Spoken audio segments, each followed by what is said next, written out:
هذا القرآن يوحدنا لطريق الخير يوجهنا الله تعالى أنزله ورسول الله معلمنا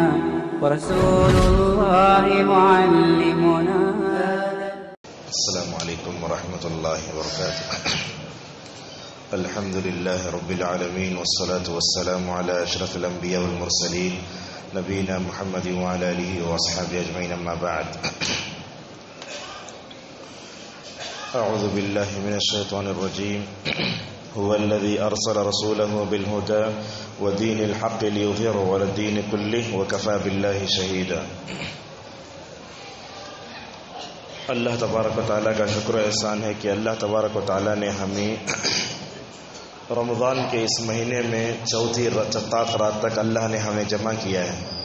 اللہ سے ہماری دعا ہے کہ اللہ تبارک و تعالیٰ نے جیسے ہمیں یہاں جمع کیا ہے ویسے ہم سب کو، مرد کو، خواتین کو، بچوں کو، سب کو اللہ تعالیٰ جنت الفردوس میں بھی جمع عطا فرمائے. معزز حاضرین، 27ویں رات آتی ہے تو امت میں ایک عجیب طرح کی ہلچل اور جو ہے حرکت پیدا ہو جاتی ہے. تو اس تعلق سے ایک دو تین باتیں ہم آپ کے سامنے کہنا چاہیں گے. اصل میں لیلۃ القدر جو ہے رمضان کی آخری عشرے میں 5 طاق راتوں میں آتی ہے، 21، 23، 25، 27، 29. اللہ کے نبی صلی اللہ علیہ وسلم کے زمانے میں یا عمر رضی اللہ عنہ کے زمانے میں شاید وہ 27 طاق رات پڑی تھی، تو لہٰذا لوگوں نے یہ سمجھ لیا کہ طاق رات ایک ہی ہے.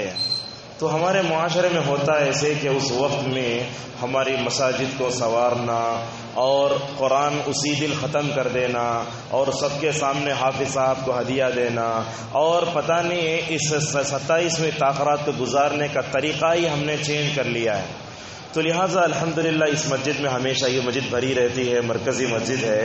اس موقع پر ہم ایک واقعہ آپ کو سناتے ہیں، خصوصاً وہ نوجوان اور وہ لوگ جو صرف آج آئے ہیں اور وہ خواتین اور جو ہے بڑی عمر کی عورتیں جو آج صرف آئی ہیں نا، ان سے ہم یہ گزارش بھی کرتے ہیں، ایک واقعہ بھی ہم آپ کو بتاتے ہیں. ہو سکتا ہے کہ آپ 27ویں رات کو یہاں آئے ہوں اور یہی دن آپ کے لیے زندگی کے لیے ٹرننگ پوائنٹ بھی بن جائے. وہ کیا واقعہ ہے؟ مدینے کے ایک مشہور عالم دین ہیں جن کا نام ہے عبدالرزاق البدر. بڑا بہترین عالم دین ہے. وہ اپنا واقعہ بیان کرتے ہیں، ذرا آپس میں باتیں نہ کریں، خاموشی سے سنیں. عبدالرزاق البدر حفظہ اللہ کہتے ہیں کہ میں اپنے والد اور دادا کے ساتھ ایک دن اپنے گھر سے نکلا. ذرا غور سے سنیں گے تو شاید مجھے بولنے میں بھی آسانی ہوگی. عبدالرزاق البدر حفظہ اللہ کہتے ہیں کہ ایک دن میں اپنے دادا کے ساتھ اور اپنے والد، ابھی زندہ ہے وہ عبد المحسن عباد، تو میں اپنے دادا کے ساتھ اور والد کے ساتھ نکلا. کہاں جانے کے لیے؟ حرم کو جانے کے لیے. شاید حرم میں مسجد نبوی صلی اللہ علیہ وسلم سے ان کا گھر جو ہے تقریباً 2-3 کلومیٹر کا تھا. تو اصل میں کیا ہوتا ہے، ہم جو ہے صرف نیک بن جائیں یہ ایک مومن کی سوچ نہیں ہوتی. وہ کیا سوچتا؟ دوسروں کو بھی نیک بنانا. میں اکیلے جنت میں نہیں جانا، جتنے لوگ ہیں پورے جنت میں آ جانا. ایک مومن کی یہی سوچ ہوتی ہے. لہٰذا عرب علماء میں ایک بہت بڑی بہترین سوچ ہے یہ، جہاں اللہ کے نبی صلی اللہ علیہ وسلم نبی بنا کر بھیجے گئے. وہ اپنا واقعہ بیان کرتے ہوئے آگے کہتے ہیں، ہماری کار وہاں سے نکلی تو جیسے ہی تھوڑی دور ہم گئے تو میں دیکھتا ہوں کہ کچھ نوجوان جن کی داڑیاں نہیں ہیں، کچھ نوجوان ایسے ہیں جو ننگے سر ہیں، کچھ نوجوان ایسے ہیں جو سگریٹ پی رہے ہیں، کچھ نوجوان ایسے ہیں جو گاڑی میں زور سے گانے ڈال کے چاروں دروازے کھول دیے ہیں. ایسی عجیب و غریب حالت ہوگی تو ہم کیا کریں گے؟ لا حول ولا قوت الا باللہ. پورے جہنم میں جاتے ہی. اگر یہاں کا کوئی عالم ہوتا، یہاں کا کوئی آدمی ہوتا تو بولتے ہمیں مسجد کو جا رہے ہیں، پورے جہنم میں جاتے. صحیح ہے. ہندوستان کا کوئی آدمی ہوتا ایسے ہی بولے گا نا. اور وہ بولتے 27ویں رات تھی، 27ویں رات تھی. یہ واقعہ دیکھو ہماری سوچ کو بدل کے رکھ دیتا ہے. وہ کیا بولتے ہیں عبدالرزاق البدر حفظہ اللہ، میں گاڑی سے اترا، نوجوانوں کے قریب میں گیا اور جا کر میں نے ان کو سب سے پہلے سلام کیا تو وہ سب سے پہلے سلام کرتے ہی ان کے چہروں پہ پسینہ آ گیا.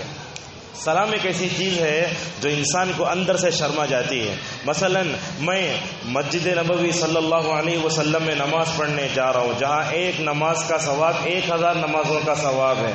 اگر یہ نوجوان 27ویں رات میں گانے گاتے، کامیڈی کرتے اور ناچتے نچاتے، سگریٹ پیتے اور پتہ نہیں کیا کیا کرتے ہوئے رہیں، اس عالم دین کو بڑی جو ہے فکر مند ہوئی، لہٰذا وہ گئے، جا کر سلام کر کے کہنے لگے اے نوجوانوں کی جماعت کیا کر رہے ہو؟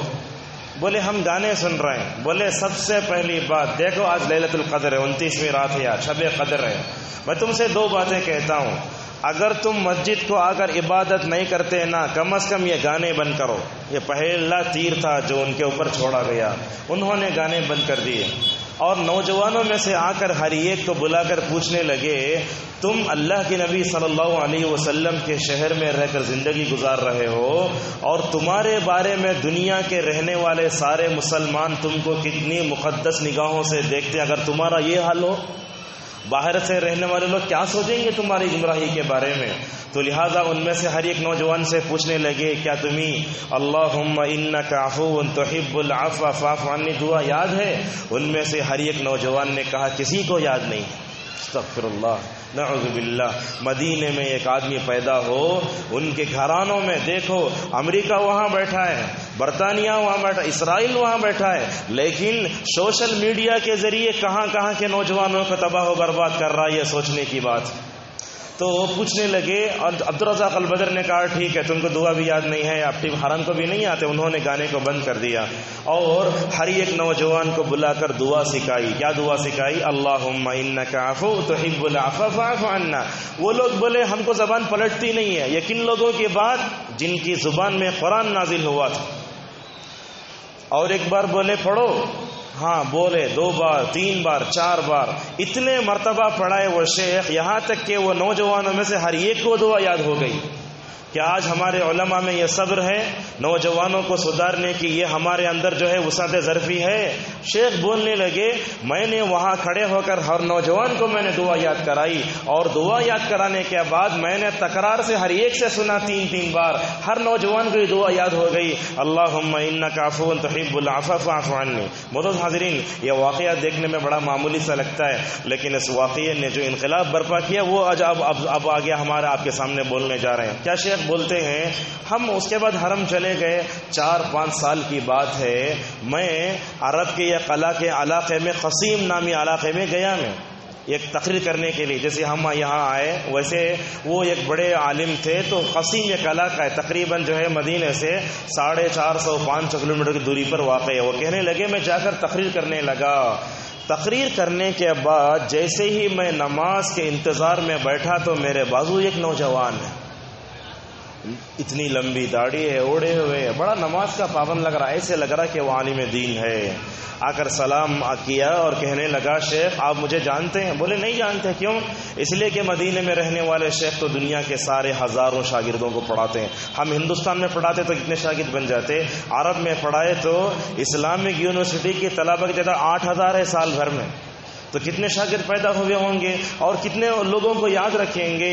وہ نوجوان کہنے لگا شیخ دراصل بات یہ ہے کہ وہ رات مجھے یاد ہے جس رات آپ نے مجھے ان اللہم انک عفو دعا یاد کرائی تھی، میں وہی نوجوان ہوں۔ ہم بیڑی پیتے تھے، سگریٹ پیتے تھے، اور حرم میں دعا ہوتی تھی، رات میں ہم ادھر ادھر ہو کر لڑکیوں کو چھیڑا بھی کرتے تھے، لیکن اس دعا نے میرے زندگی میں انقلاب برپا کر دیا۔ جب میں نے اس دعا کے بارے میں سنا اور سوچا تو اللہ تعالیٰ نے اس دعا کو مجھے سمجھایا، اے پروردگار تو معاف کرنے والا ہے، اس سے پہلے کہ جتنی زندگی میں نے کی ہے نا، اے اللہ تجھے معاف کر دے، اور تو اگر مجھے معاف نہیں کرے گا تو میں دنیا اور آخرت میں نقصان اٹھانے والوں میں سے ہو جاؤں گا۔ اس رات آپ نے جو دعا سکھائی، اس دعا نے میرے زندگی میں انقلاب برپا کر دیا، اور اس رات میں نے زنا سے، ہر چیز سے توبہ کی۔ آج میں ایسا ہوں کہ مصلی پر کھڑے ہو کر نماز بھی پڑھا سکتا ہوں، معزز حاضرین، یہ واقعہ بیان کرنے کا مقصد یہ ہے جو نوجوان اور جو معمر حضرات و خواتین آج رات یہاں آئے نا، وہ اس دعا پر غور کریں۔ اللہ تعالیٰ کیا فرماتا ہے؟ اللہم انک عفو تحب العفو فاعف عنا۔ تو جتنے لوگ 27ویں رات میں آئے ہیں، جیسے اس نوجوان نے توبہ کی نا، ہم تو یہی امید کرتے ہیں اور اللہ سے دعا بھی کرتے ہیں، پروردگار تیرے وہ بندے جو اس رات کو آئے، اللہ تعالیٰ ان کو ہدایت کی دولت سے مالا مال فرما، اور اس رات کو ان کے لیے زندگی کا ٹرننگ پوائنٹ بنا دے، تاکہ وہ مکمل طور پر اپنے گناہوں سے مکمل طور پر پاک رکھیں۔ معزز حاضرین، اب اپنے اصل موضوع کی طرف آتے ہیں، 27ویں اور 28ویں پارے کا تھوڑا سا خلاصہ، اور انشاءاللہ درس کے آخر میں انشاءاللہ عورتوں سے بھی ہم خطاب کریں گے۔ معزز حاضرین، سورۃ الفتح یہ جو ہے 27ویں پارے میں ایک سورت ہے۔ اللہ تبارک و تعالیٰ نے یہ سورت اتاری، یہ سورت میں اللہ تبارک و تعالیٰ نے صلح حدیبیہ، یہ کیسا واقعہ ہم آپ کو بتاتے ہیں سیرت کا۔ اللہ کے نبی صلی اللہ علیہ وسلم نے ایک دن خواب میں دیکھا کہ میں اور میرے 1400 صحابہ کرام طواف کر رہے ہیں، مدینے میں ہیں لیکن مکے کی محبت ان کے دلوں میں ہے، اور ویسے بھی مکے کی محبت ہر نوجوان کے، ہر مسلمان کے دل میں ہونا چاہیے، لیکن آج کیا ہو رہا ہے؟ محبت نہیں ہے، درگاہوں کی محبت ہے نوجوانوں کے دلوں میں۔ اس لیے کیا کرتا ہے، جیسے ہی شادی ہوتے ہنی مون کے لیے پہلے درگاہ کو جاتا ہے، وہاں جا کے نعوذ باللہ غلط کام کرتا ہے۔ ایسا نہیں ہونا چاہیے۔ آدمی پہلے شادی کرے تو ہنی مون کے نام پر عمرے کو جائے، جہاں جا کر اپنے لیے، اپنے بیوی بچوں کے لیے دعائیں کر کے آئے، ہونا تو یہ چاہیے، لیکن غلط قسم کی چیزیں ہمارے معاشرے میں پھیل رہی، اس لیے ہمارا معاشرہ بگڑ رہا ہے۔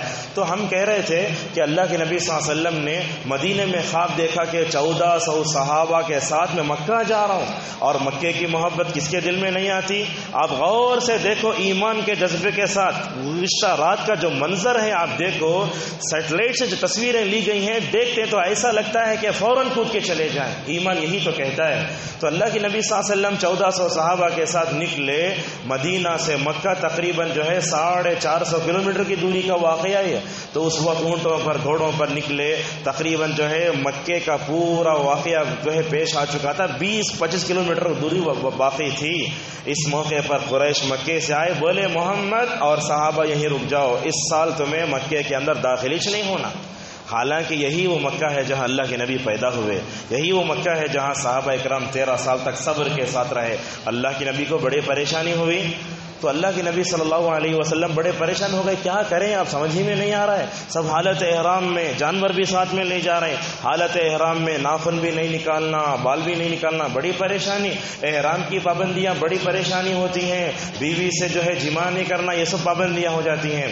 اللہ کے نبی صلی اللہ علیہ وسلم بڑے پریشان ہیں، بڑا لمبا واقعہ ہے، ہم ذرا شارٹ کر کے آپ کو بتاتے ہیں۔ اللہ کے نبی صلی اللہ علیہ وسلم بڑے پریشان ہوئے، کیا کریں، احرام کھولنے بھی نہیں ہو رہا ہے اور جانوروں کو ذبح کرنے بھی نہیں ہو رہا ہے۔ اس وقت اللہ کے نبی کے ساتھ ایک بیوی تھی، آپ کی ام سلمہ رضی اللہ عنہا۔ دیکھو، ہم اپنی بیویوں کو کسی بھی مشورے میں مشورہ نہیں لیتے، بولتے تیری آدھی عقل ہے، تیرے سے مشورہ نہیں لیتے۔ اللہ کے نبی ویسے نہیں تھے، آپ صلی اللہ علیہ وسلم اپنی بیویوں سے مشورہ کرتے تھے۔ تو ام سلمہ سے جا کر کہا 1400 صحابہ بڑے پریشان ہیں، کیا کریں، احرام باندھے ہوئے ہیں اور ایسے وقت میں جو ہے جانور بھی ہیں، احرام نہ کھولنے ہو رہا ہے نہ مکے کو جانے ہو رہا ہے۔ تو ام سلمہ نے کہا یا رسول اللہ، سب سے پہلے آپ احرام کھول دو، جانوروں کو ذبح کر دو اور بال نکال دو۔ اللہ کے نبی نے ویسے کیا، تمام صحابہ دیکھتے دیکھتے پورے احرام کھول دیے، سر بھی مڈا لی اور جانوروں کو بھی ذبح کر دیے۔ یہاں کیا معلوم ہو رہا ہے، نبی کی پریشانی کو ان کی ایک جو ہے بیوی نے حل کیا۔ لہٰذا اس قصے سے معلوم ہوتا ہے کہ اگر ہم بھی پریشان ہو جائیں، بیویوں سے سکون لیں، بیویوں سے مشورہ کریں، کیا کرنا چاہیے کیا نہیں کرنا چاہیے۔ تو اللہ تبارک و تعالیٰ اس قصے میں ہمیں بتاتا ہے کہ اللہ کے نبی وہیں رہے، کفار مکہ آئے، آ کر بولنے لگے صلح کر لو۔ صلح کیا کرنا، 10 باتوں میں صلح کرنا۔ ایک صلح یہ تھی، اس میں اگر کوئی کافر مسلمان ہو کر آئے تو مسلمان واپس کر ڈالنا، اگر کوئی مسلمان ادھر گئے تو واپس نہیں کریں گے۔ تو حضرت عمر نے کہا یا رسول اللہ، یہ دب کر صلح کر رہے نا، یہ کیوں صلح ہو رہی ہے؟ تو اللہ کے نبی نے فرمایا اے عمر، یہ ہم جو صلح کر رہے نا، ایسے معلوم ہوتا ہے کہ کبھی انسان کسی کو معاف کرتا ہے تو ذرا گرے جیسا دکھتا ہو، لیکن اصل میں کسی کو معاف کرتا ہے تو معاف کرنے والے کو اللہ تعالیٰ دنیا اور آخرت میں ایسے ہی اٹھا دیتا ہے۔ یہاں دب کر اللہ کے نبی صلی اللہ علیہ وسلم نے صلح کی، تو نتیجہ کیا ہوا، یہ صلح حدیبیہ 6 ہجری میں پیش آئی۔ 7, 8, 9, 10, 11 یہ 5 سالوں میں اسلام میں لوگ ایسے داخل ہوئے آپ تعجب کریں گے. اللہ اسی کو بولتا ہے انا فتحنا لک فتحا مبینا، اے محمد صلی اللہ علیہ وسلم ہم نے آپ کو فتح دی. وہ فتح کیا؟ یہی صلح حدیبیہ. معزز حاضرین، آج ہماری زندگیوں میں ٹینشن بہت ہے. نوجوانوں کی زندگی میں تو آج ٹینشن بہت ہے. شادی کا مسئلہ، شادی کے بعد کا مسئلہ، اور اسی طریقے سے بچے زیادہ ہوتا ہے تو ماں باپ کو بڑا ٹینشن آتا ہے. ایسے وقت میں ہم آپ کو ٹینشن دور کرنے، غم دور کرنے، اور اسی طریقے سے ہماری جو تکلیف ہوتی ہے ان تکلیف دور کرنے نسخہ بتاتے ہیں. اس کے لیے ذرا محنت کرنے پڑے گی. بات کیا ہے اصل میں؟ اللہ تعالیٰ نے پورے قرآن کریم میں السکینہ کا لفظ 6 یا 7 مرتبہ ذکر کیا ہے. سورہ توبہ سے لے کر دیکھتے جاؤ، اس صورت میں بھی ہے. ایک لفظ ہے سکون اور ایک لفظ ہے سکینت. ہمارے پاس کیا کرتے، عورتوں کا نام سکینہ بھی رکھ دیتے. وہ اصل مسئلہ نہیں ہے. سکون کا الگ معنی، سکینت کا معنی الگ. کیا؟ سکون کا مطلب ایسا سکون جس کے ساتھ رتی بے قراری رہتی ہے. سکینت کا مطلب ایسا سکون جس کے ساتھ رتی برابر بھی پریشانی بے قراری نہیں رہتی. اسے کیا بولتے؟ سکینت. علامہ ابن تیمیہ رحمۃ اللہ علیہ فرماتے ہیں، ذرا غور سے سنیے، جن لوگوں کو ٹینشن آتا ہے وہ غور سے سنیں. علامہ ابن تیمیہ رحمہ اللہ کہتے ہیں مجھے اپنے زندگی میں کب بھی ذرا برابر دکھ ہوا، غم ہوا، پریشانی ہوئی، قرآن میں السکینہ کا لفظ جہاں جہاں آیا ہے تو میں نے اس کو اٹھا کے پڑھا، اللہ تعالیٰ نے میرے غم کو دور کر دیا. تو یہ ہمارے سلف صالحین تھے جو قرآن سے سکون حاصل کرتے تھے. آج ہم کیا کر رہے ہیں؟ سکون حاصل کرنے کے لیے غلط طریقے، خصوصاً نوجوانوں کا طبقہ ہم دیکھتے، افیون، گانجا اور زردے کا پان. یاد رکھو سکون حرام میں نہیں. اللہ کے نبی خود فرماتے ہیں اے امت محمدیہ کان کھول کر سن لو، حرام چیز میں میری امت میں شفا نہیں ہے. اگر کوئی آدمی شراب پی کے سکون پائے گا؟ ہرگز نہیں پائے گا. گٹکا پان پراگ کھائے گا؟ نہیں ہوگا. غلط لڑکیوں سے چاٹنگ کر کے اپنے آپ کو سکون پہنچانا؟ نہیں سکون پہنچانا. سکون کس میں ہے؟ اللہ اور اس کے رسول نے جس میں سکون رکھا ہے اسی میں سکون ہے. لہٰذا اگر آپ یہ آیت نمبر چاہتے ہیں تو ہم سے بعد میں مل کر آپ وہ آیت نمبر لے سکتے ہیں. معزز حاضرین، اللہ تبارک و تعالیٰ نے اس صورت میں اور ایک بات بتائی، فرمایا اللہ کی بھی عزت کرو، رسول اکرم صلی اللہ علیہ وسلم کا بھی احترام کرو. انشاءاللہ رسول اللہ احترام کیسے آئے گا تھوڑی دیر بعد میں آتا ہے. اسی طریقے سے اس صورت میں اللہ نے بتایا منافقین ہمیشہ اللہ کے نبی کو پریشان کرتے رہے. منافقین کون؟ منافقین سے مراد وہ جماعت ہے جو ڈبل گیم کھیلتے تھے، اپنی زبان سے بولتے ہم مسلمان لیکن دل میں کفر چھپا رہتا تھا. انہوں نے غزوہ احد سے لے کر غزوہ تبوک تک 20 سے زیادہ جنگوں میں عین موقع پر نبی کریم صلی اللہ علیہ وسلم کو انہوں نے ہاتھ دیا. اور اسی صورت میں اللہ نے بتایا، کیا فرمایا اللہ تعالیٰ نے؟ اگر امت کے دلوں میں اگر سب سے زیادہ تقوی نبی کے بعد ہے تو وہ صحابہ کے اندر ہے.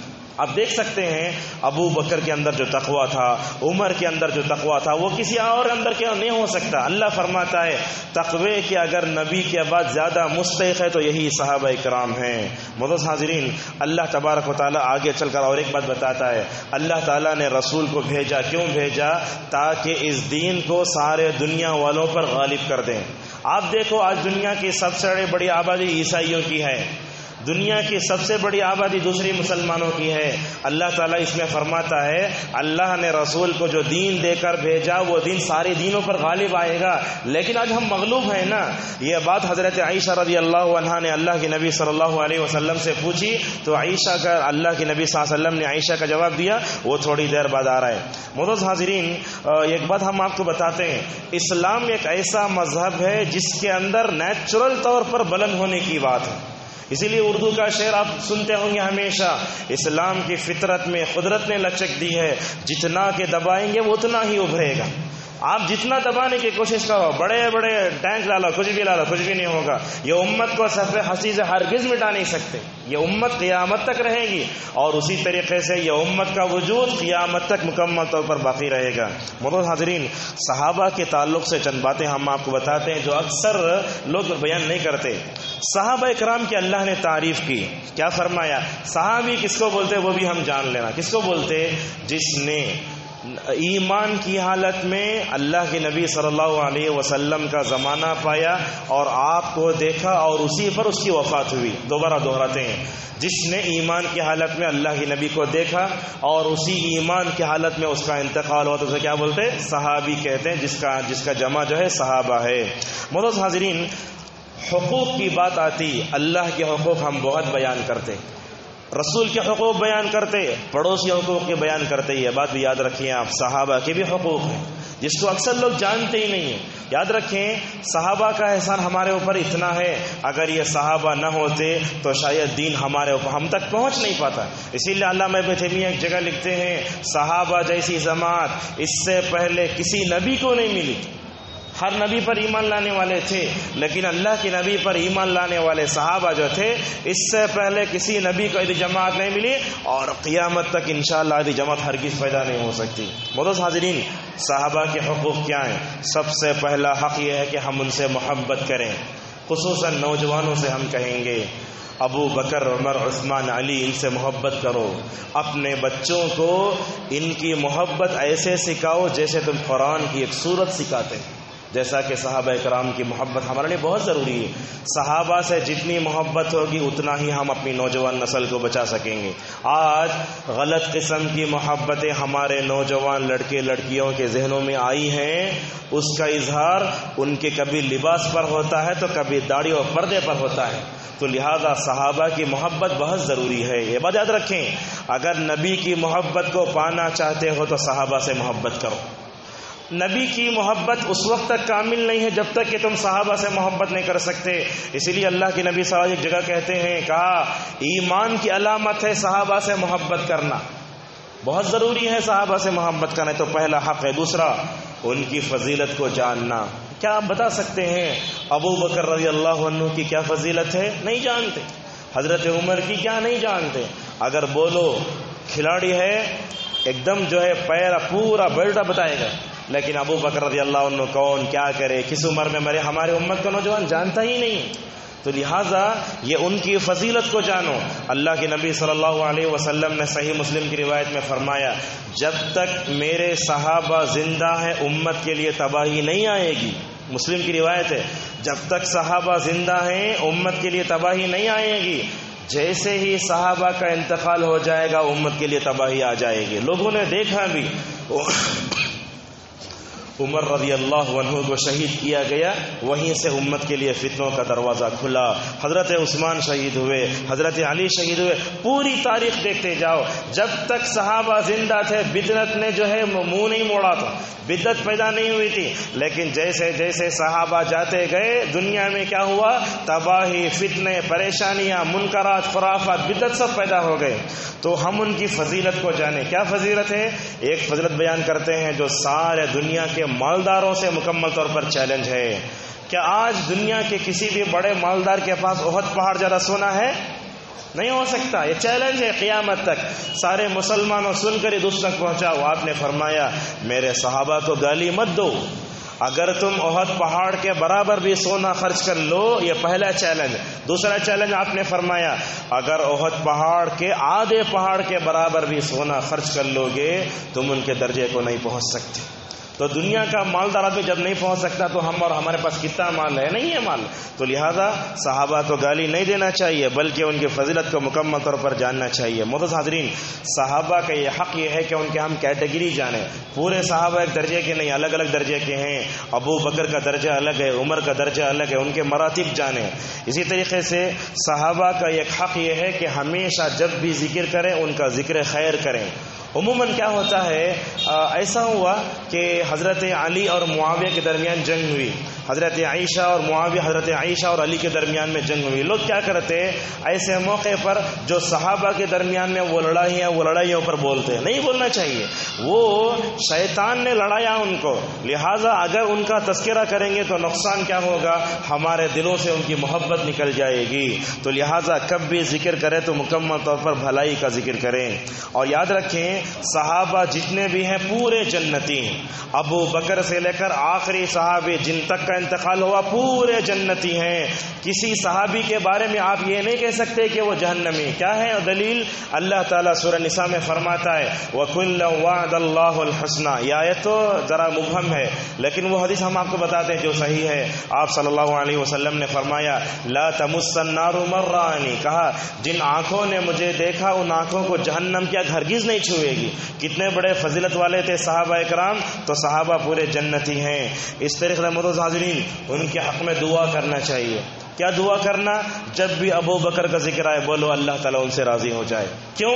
اس لیے کہ اللہ خود بولتا ہے قرآن میں رضی اللہ عنہم ورضوا عنہ، اللہ ان سے راضی ہو گیا وہ بھی اللہ سے راضی ہو گیا. یاد رکھیں دنیا اور آخرت میں سب سے بہترین دولت اگر مومن کے لیے تو اللہ تعالیٰ کی رضامندی ہے. رمضان کا مہینہ آیا تو ہم کس کے لیے عبادت کیے؟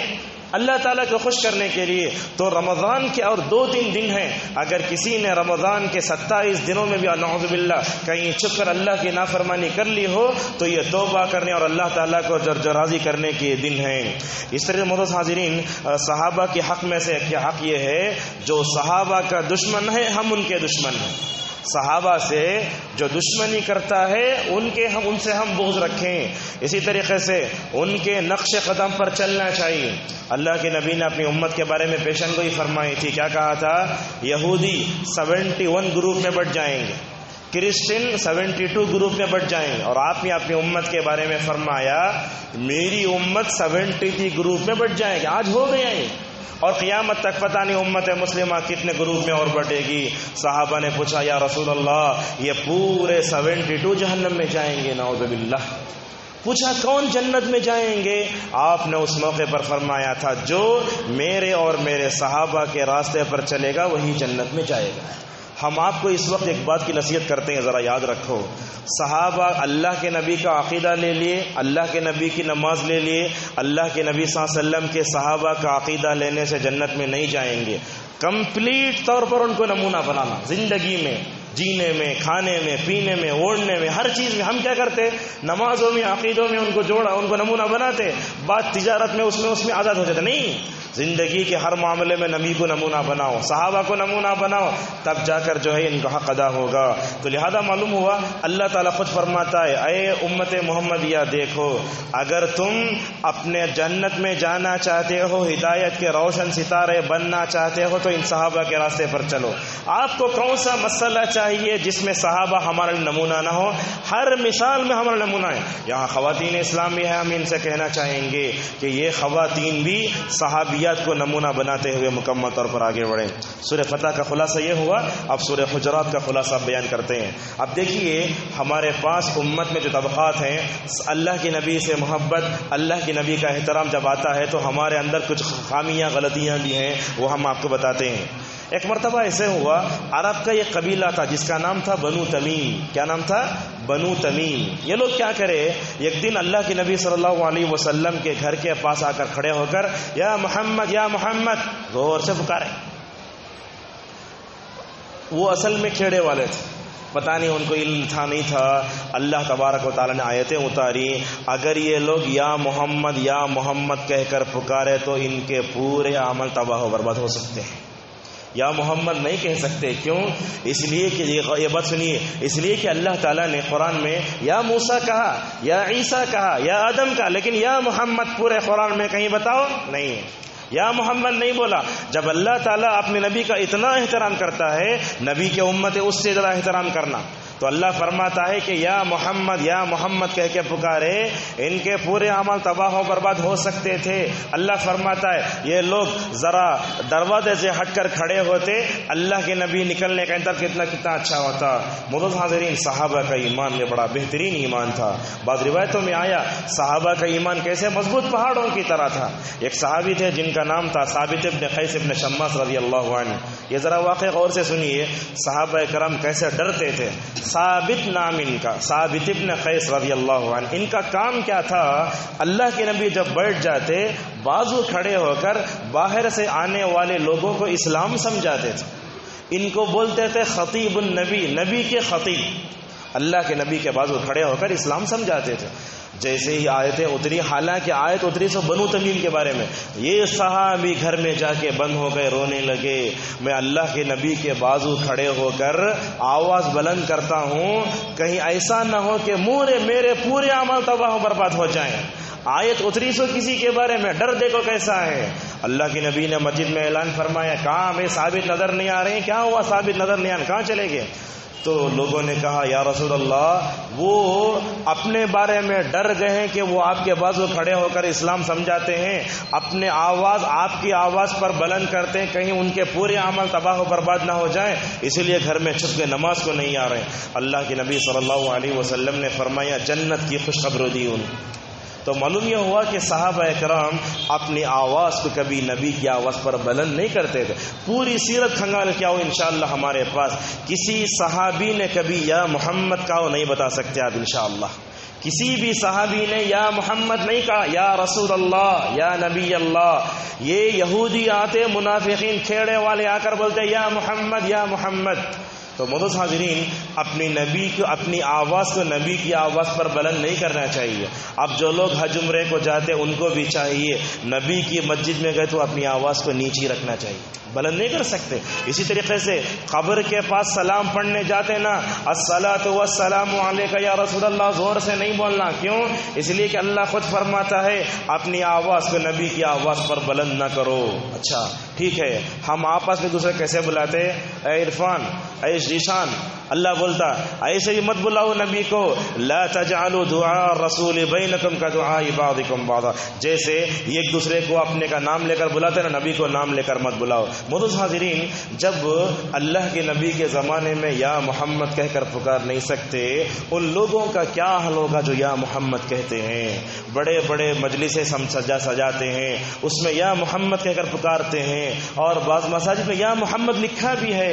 ان لوگوں کو سوچنا چاہیے نبی کے، اگر ہم نے ان کی شان میں ادب کی نیت سے یہ لوگ گستاخی کرتے ہیں تو لہٰذا یا محمد کبھی نہیں کہنا چاہیے، اور یا رسول اللہ صرف قبر کے پاس، اس کے علاوہ کہیں اور نہیں بول سکتے. بس التحیات میں چونکہ اللہ کے نبی صلی اللہ علیہ وسلم نے سکھایا اس لیے پڑھ رہے ہیں ایھا النبی ورحمۃ اللہ وبرکاتہ.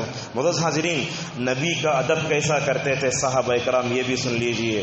نبی جب چلتے تو پورے صحابہ پیچھے چلتے، پوری زندگی نہیں بتا سکتی آپ کے صحابی آگے گیا ہو. اسی طریقے سے اللہ کے نبی کے گھر کے اوپر اگر کھٹکھٹانا ہو تو کیسے کھٹکھٹاتے؟ آج کے زمانے میں ہم تو بل پہ ہاتھ رکھ لے اٹھاتے. ایک دوسرا یہ ایسا پورا ہاتھ سے مارتے، ایسے معلوم ہوتا کہ کوئی چور آ گیا ہے. یہ طریقہ نہیں مارنے کا. اللہ کے نبی صلی اللہ علیہ وسلم کے دروازے پر صحابہ کرام انگوٹھے سے مارتے، مطلب ناخن سے ہلکا مارتے تھے. یہ نبی کریم صلی اللہ علیہ وسلم کا ادب ہے. معزز حاضرین، اس میں اللہ تبارک و تعالیٰ سورہ حجرات میں اور ایک بات بتاتا ہے، بغیر تحقیق کے بات نہیں پھیلانا. آج ہمارے پاس کیا ہوگا ہے، کوئی بھی خبر آئی، ایک حدیث آئی، یہ حدیث تمہیں آگے بھیجے تو اللہ تعالیٰ تم نہ مالدار بنا لتا، فوراً شیئر. کوئی بھی بات آتی نا بغیر تحقیق کے بات نہیں پھیلانا، پہلے دیکھنا بولنے والا کون. مثلا عید کی نماز کا اعلان ہوا 7:45، اگر کوئی عام مصلی بلا تو آپ تسلیم نہیں کرنا جہاں تک کہ امام سے، ذمہ داروں سے کنفرم نہیں کر لیتے. تو سوشل میڈیا کا دور ہے، آج تو 3 منٹ میں پوری دنیا میں خبر پہنچ جاتی ہے. تو لہٰذا بے بنیاد خبریں، غلط خبریں، جھوٹی خبریں، جھوٹے میسج آگے شیئر نہ کرو. اگر اس کو شیئر کرنے کی وجہ سے اگر کوئی پریشانی آئی تو اس پریشانی میں پورا مبتلا ہو جائیں گے. معزز حاضرین، اسی طریقے سے اللہ تبارک و تعالیٰ نے اس صورت میں اور کئی باتیں بتائی. جانتے ہیں آپ، ہمارے اور آپ کے درمیان میں ایک رشتہ ہے، ایمانی رشتہ. ایک ہوتا ہے خونی رشتہ اور ایک ہوتا ہے سسرالی رشتہ. یہ ہمارا اور آپ کا رشتہ ہے نا، ایمانی رشتہ ہے. یہ دنیا کا سب سے بہترین رشتہ ہے. یہی وہ رشتہ ہے جو امریکہ کے گورے کو افریقہ کے کالے سے ملاتا ہے. یہی وہ ایمانی رشتہ ہے جو کیا کرتا ہے، محبت میں مکمل طور پر یہ کر دیتا ہے. آپ دیکھو اللہ کے نبی صلی اللہ علیہ وسلم مکے سے مدینہ گئے تو آپ نے مہاجرین اور انصار کے درمیان میں جو محبت کرائی تھی نا، وہ محبت انشاءاللہ جب تک یہ دنیا قائم ہے وہ محبت کی مثال دنیا پیش نہیں کر سکتی. یہ ایمانی اخوت بڑا رشتہ، بڑا بہترین رشتہ ہے. اللہ کے نبی بار بار بولتے لوگوں اللہ کے بندے بن کر رہو، ایمانی رشتہ. لیکن آج ہم دیکھتے ہیں یہ ایمانی رشتہ کمزور ہو گیا ہے.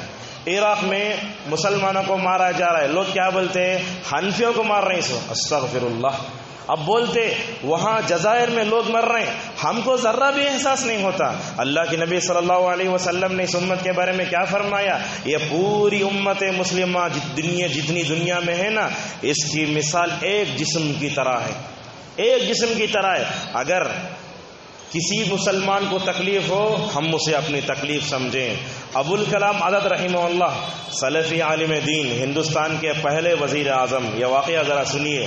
ترکی میں کئی لوگ بیمار ہو گئے تھے تو ہندوستان کے ڈاکٹروں کی ایک ٹیم جو ہے ترکی کو جا رہی تھی۔ اس موقع پر ابوالکلام آزاد رحمہ اللہ نے ان ڈاکٹروں کی ٹیم سے جو خطاب کیا نا، وہ آب زر سے لکھنے کے لائق ہے۔ کیا بولنے لگے؟ اے ڈاکٹروں کی ٹیم، تم ترکی کے زخموں پر مرہم رکھنے جا رہے ہو، ان کی بیماریوں میں اور اضافہ کرنا تم نہیں بھیج رہے۔ اور یاد رکھو، یہ ترکی جو ہے نا، اگر ترکی کے کسی بھی مسلمان کے پیر میں کانٹا بھی چبھتا ہے، اس کی چبھن ہندوستانی مسلمان کو اپنے دل میں محسوس کرنا چاہیے۔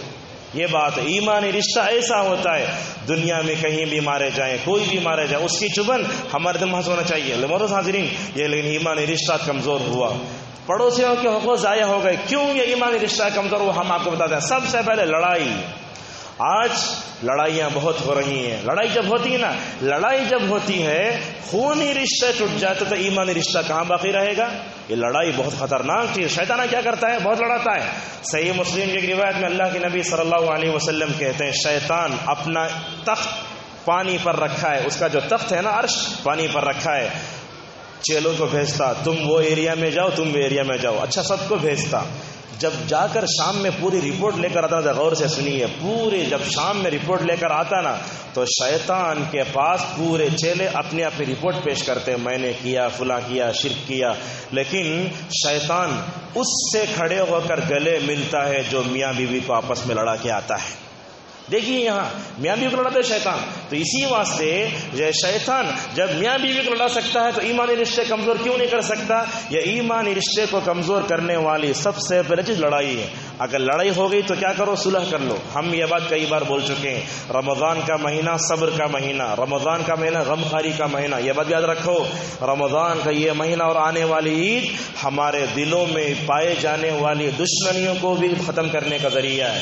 لہذا عید کو جاننے سے پہلے جو بھی رشتے میں ٹوٹے ہوئے ان کو جوڑو، کم از کم عید کی نماز کے بعد عید کے ہی حوالے ہیلے سے مکمل طور پر ان کو جوڑنے کی کوشش کرو۔ بہت حاضرین، ایمانی رشتے کو کمزور کرنے والے چیزوں میں حد سے زیادہ مذاق بھی ہے۔ آج دیکھو ہمارا کیسا مذاق اڑاتے ہیں، مومن بھائی کا مذاق اڑاتے ہیں، تو اللہ کے نبی فرماتے ہیں کہ مومن بھائی کا مذاق اڑانا اور اس کو کمزور سمجھنا گناہ کبیرہ ہے۔ ایک بات بتاتے ہیں، حضرت عبداللہ ابن مسعود رضی اللہ عنہ، بڑے دبلے پتلے، شاید اس سے واقعہ پیش آ چکا ہے، بول چکے ہیں، ابن مسعود رضی اللہ عنہ بڑے دبلے پتلے، مدینے میں ہوائی تو ہلتے تھے۔ آج ایسے لوگ بھی موجود ہیں، لیکن کیا بولتے، آج لوگ آئے تو ان کو ہنستے، ان کو دیکھ کر۔ ایک مرتبہ وہ بولتے، مسواک کے درخت پر چڑھ رہا تھا، ہوائی تو میں ایسے ایسے ہوا، لوگ دیکھ کر ہنسنے لگے۔ ابن مسعود کا دل بڑا خراب ہوا، جا کر فوراً نبی کریم صلی اللہ علیہ وسلم سے انہوں نے شکایت کی، یا رسول اللہ، میری باریک پنڈلیوں کو دیکھ کر یہ لوگ میرا مذاق اڑاتے ہیں، کسی کا مذاق مت اڑاؤ۔ کوئی آدمی غریب ہے، میلے کپڑے پہنا ہوا، پتہ نہیں اس کے اور اس کے رب کے درمیان کیا تعلق ہے، ہم نہیں جانتے۔ اللہ کے نبی صلی اللہ علیہ وسلم نے اس موقع پر جو فرمایا، سنو، آپ قسم کھاتے ہیں، حالانکہ قسم کھانے کی ضرورت نہیں تھی، آپ کیا بولتے؟ قسم ہے اس ذات کی جس کے ہاتھ میں محمد صلی اللہ علیہ وسلم کی جان ہے، تم ابن مسعود کی باریک پنڈلیوں کو دیکھ کر ہنستے ہو۔ یہ جملہ یہاں تو ختم ہوا نا، لیکن اس کے بعد کا جملہ بڑا بھاری ہے۔ آپ نے فرمایا، تم ان کی باریک پنڈلیوں کو دیکھ کر ہنستے ہو، پورے ابن مسعود کو ترازو میں بٹھانے کی ضرورت نہیں ہے، انشاءاللہ ان کے دونوں پیر میزان میں احد پہاڑ سے زیادہ وزنی ہوں گے۔ سمجھ میں آ رہا ہے؟ یعنی آدمی دنیا میں دوسروں کا مذاق اڑائے تو وہ قیامت کے دن جب انسان کو ترازو میں تولا جائے گا ہلکا ہو جائے گا، لیکن جس کا مذاق اڑایا گیا نا، اگر وہ صحیح تو وزن ہو جائے گا۔ پورے ابن مسعود کو تولے تو کیا حال ہوگا؟ اللہ کے نبی نے تربیت کیسے کی ان کی؟ لہذا مذاق نہ اڑاؤ۔ یہاں اللہ فرماتا سورہ حجرات میں، مرد کا مذاق نہ اڑائیں، عورتیں عورتوں کا مذاق نہ اڑائیں۔ عموماً کیا ہوتا ہے؟ عورتوں کا مذاق ہوتا ہے، مثلا بھاری کپڑے پہن کے چلے گئے، شادی میں بولتے کیسی دکھ رہی دیکھو نے، مرد بھی بولتے ایسا، اور نہیں اڑانا مذاق، پتہ نہیں اللہ تبارک و تعالیٰ نے ان کا حساب لینے کے لیے آپ کو پیدا نہیں کیا، اپنا حساب لو اور اپنے حساب کا تعلق کر کے مکمل طور پر آگے چلے جاؤ۔ اور یہ مذاق ایسی ہے جو دوستی کو بھی ختم کرتا ہے، ایمانی رشتے کمزور کرتا ہے۔ اس طرح معزز حاضرین، ایمانی رشتے کو کمزور کرنے والے چیزوں میں برے القاب سے پکارنا بھی ہے، گڈا، ناٹا، پتہ نہیں کیا کیا لوگ نام رکھتے ہیں، اور آج کے نوجوان تو علماء کو بھی نام رکھتے ہیں۔ استغفر اللہ، نہیں ہونا چاہیے، بڑے برے القاب سے نہیں پکارنا۔ کیسے کیسے برے القاب سے پکارنا؟ اللہ کے نبی صلی اللہ علیہ وسلم کی بیوی عائشہ صفیہ ذرا گڈی تھی، خالی ایسے بولا یا رسول اللہ صفیہ، دیکھ رہے میرا ہاتھ، زبان سے گڈی بولی بھی نہیں، ہاتھ سے اشارہ کیا تو آپ نے کیا فرمایا؟ عائشہ تم نے اپنی سوکن کے بارے میں جو لفظ کہا نا، اگر میں اس کلمے کو سمندر میں ڈال دوں سمندر کا پانی بھی خراب ہو جائے گا۔ استغفر اللہ، اتنی حد تک۔ تو لہٰذا برے لقب سے مت پکارو، بچپن سے اپنے بچوں کو صحیح نام رکھو، گڈو، منا، یہ سب کیا نام؟ صحیح نام رکھو۔ صحیح نام رکھیں گے، آڑا نام کو چھوڑ دو۔ یہ کیوں؟ اس لیے کہ آڑا نام پاسپورٹ بناتے وقت اس وقت بڑی تکلیف ہو جاتی ہے، اس میں منا پتہ نہیں کیا کیا نام رکھتے ہیں۔ اچھا نام رکھو اور نام رکھنے کے بارے میں علماء سے رجوع کرو۔ اس طرح سے معزز حاضرین، یہ ایمانی رشتے میں کمزور کرنے والی چیزوں میں لعن تعن کرنا، کوئی کپڑے پہن کے آ گیا تم نے حیثیت نہیں، کیا لعن تعن نہیں کرنا۔ اور اسی طریقے سے بدگمانی، کیسا بدگمانی؟ ایک شوہر اپنی بیوی کے ساتھ جا رہا ہے، پیچھے سے بولنا کس کے جا رہا تو برقعے والی، بدگمانی کیوں کرتے؟ اور بدگمانی کا تعلق 3 قسمیں، انسان کبھی اللہ سے بدگمانی کرتا، رسول سے بدگمانی کرتا، لوگوں سے بدگمانی کرتا، نہیں کرنا چاہیے۔ یہ بدگمانی ایسی چیز ہے جو ایمانی رشتے کمزور کرتی۔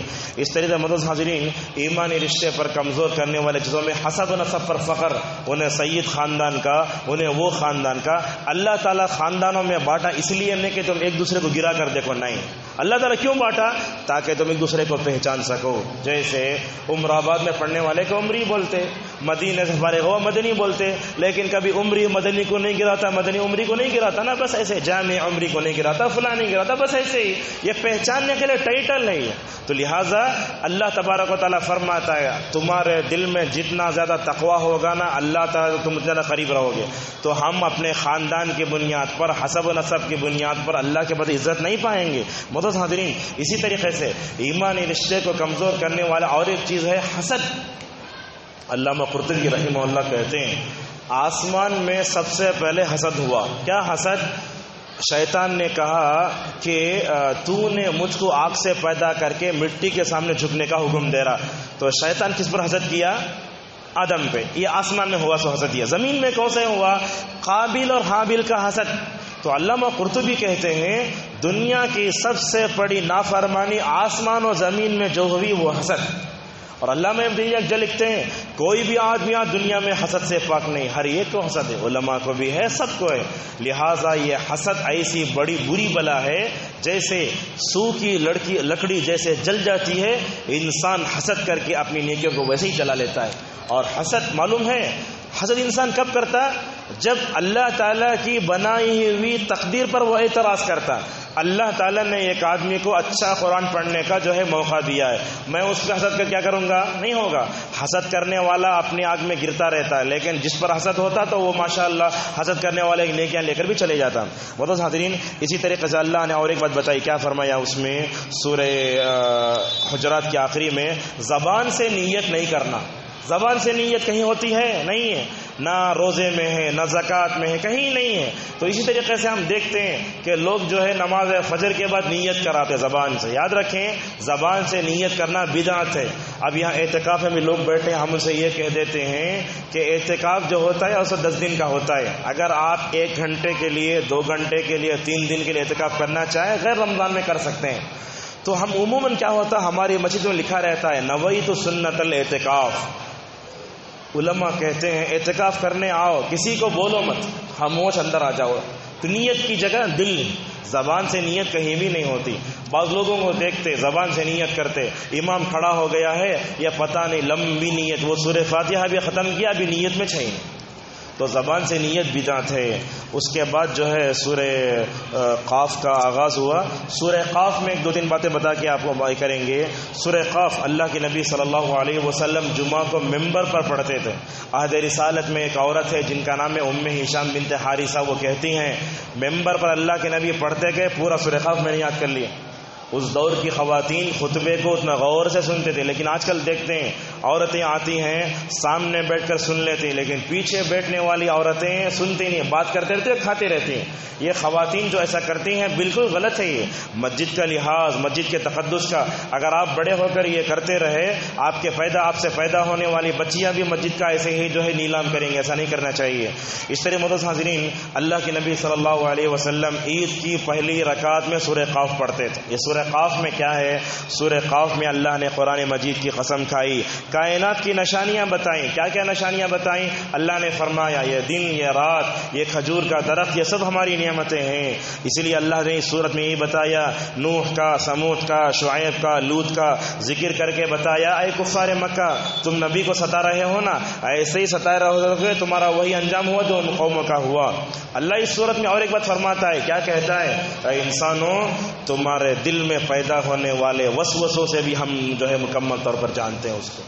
میں اپنے دل میں کیا سوچ رہا ہوں آپ نہیں بتا سکتے، آپ کے دل میں کیا ہے میں نہیں بتا سکتا، لیکن اللہ تبارک و تعالیٰ کی ذات ایسی ہے، وہ سینے والی باتوں کو بھی جانتا ہے۔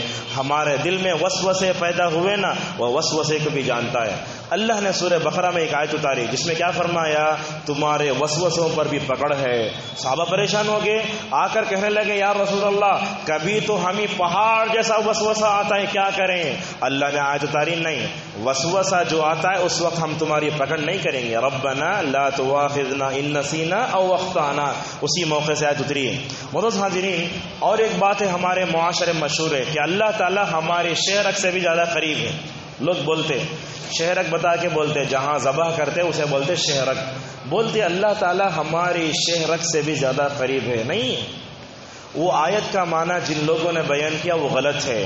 اچھا، اللہ قریب کہاں ہے؟ اللہ کا علم ہے، اللہ کی نگرانی ہے، لیکن اللہ تعالیٰ یہاں کیسے آ سکتا ہے؟ ہمارا تو عقیدہ ہے کہ اللہ تعالیٰ کہاں ہے؟ عرش پر ہے، یہاں کیسے آ سکتا؟ تو علماء نے اس کا معنی بیان کیا، اللہ تعالیٰ نے اللہ کے فرشتے ہمارے قریب ہیں، لہٰذا یہ معنی زیادہ صحیح ہے۔ تو یہ آدمی کوئی بھی مت بولو اللہ یہاں بیٹھ کے اگر بولے تو اس کا جو عقیدہ غلط ہو جائے گا۔ معزز حاضرین، اسی طریقے سے اس صورت میں اور اللہ نے اور ایک بات بتائی، کیا فرمایا؟ موت کی سکرت، موت کی جو حالت ہوتی ہے بڑی خطرناک ہوتی ہے۔ موت، اللہ کے نبی صلی اللہ علیہ وسلم کی وفات کا حال آپ جانتے ہیں۔ آپ صلی اللہ علیہ وسلم دنیا سے جا رہے تھے، آپ کا جو سر تھا نا عائشہ کے گود میں تھا، عائشہ کے کمرے میں تھا، عائشہ کی باری میں تھا۔ آپ صلی اللہ علیہ وسلم عائشہ کے جو ہے گود میں لیٹے ہوئے ہیں۔ عبد الرحمن آتے ہیں، آپ کے سالے، اللہ کے نبی کے سالے، ان کے ہاتھ میں مسواک ہے۔ اللہ کے نبی نے دیکھتے ہی عائشہ سے کہا مسواک چاہیے۔ دیکھو ہمارے نبی کو، دنیا سے جا رہا ہے، مسواک کی سنت اتنی محبوب ہے، جاتے ہوئے بولتے مسواک چاہیے مجھے۔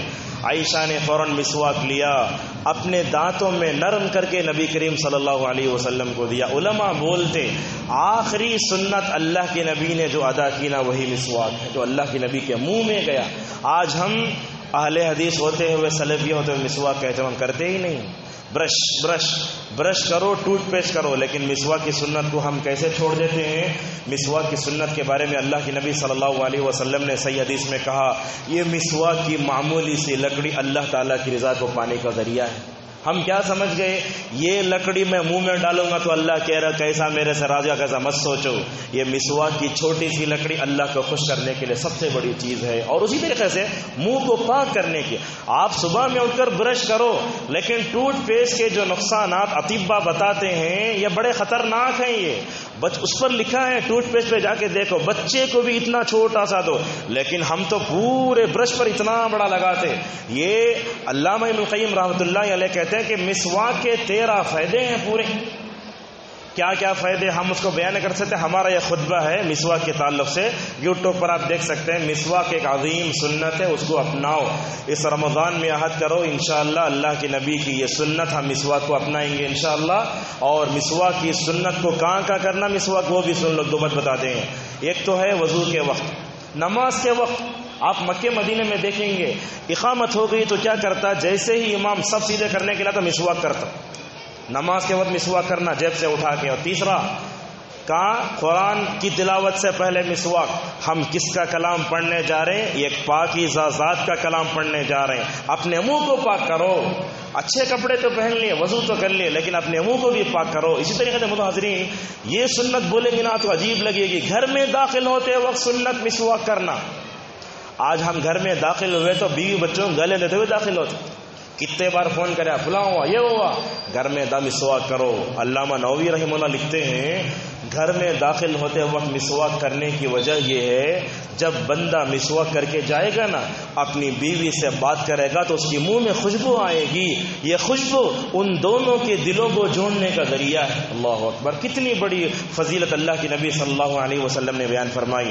معزز حاضرین، اسی طریقے سے اس صورت میں اللہ تبارک و تعالیٰ نے اور ایک بات بتائی ہے کہ جہنم قیامت کے دن بات کرے گی، بولے گی میرے اندر جگہ ہے، میرے اندر جگہ ہے. اللہ تعالیٰ کیا کرے گا؟ اللہ تعالیٰ جہنم پر اپنا پیر رکھے گا، جیسے ہی پیر رکھے گا وہ بھر جائے گی. جنت کا معاملہ الٹا ہے، جنت کی جگہ خالی ہے. اللہ تعالیٰ کیا کرے گا؟ ایک نئی مخلوق کو پیدا کرے گا، پیدا کر کے جنت میں داخل کرے گا. تو یہ رمضان کا مہینہ جہنم سے اپنے آپ کو بچا لیے، جنت کے مشتاق ہوئے. یہی نمونہ پوری زندگی کا ہو جائے تو انشاءاللہ بہت اچھا رہے گا. معزز حاضرین، اسی طریقے سے اللہ تعالیٰ اس صورت میں اور ایک بات بتاتا ہے. قیامت کے دن اللہ تعالیٰ کو ہم دو جگہ دیکھیں گے، ایک تو حساب کتاب کے وقت اور دوسرا جنت میں جانے کے بعد.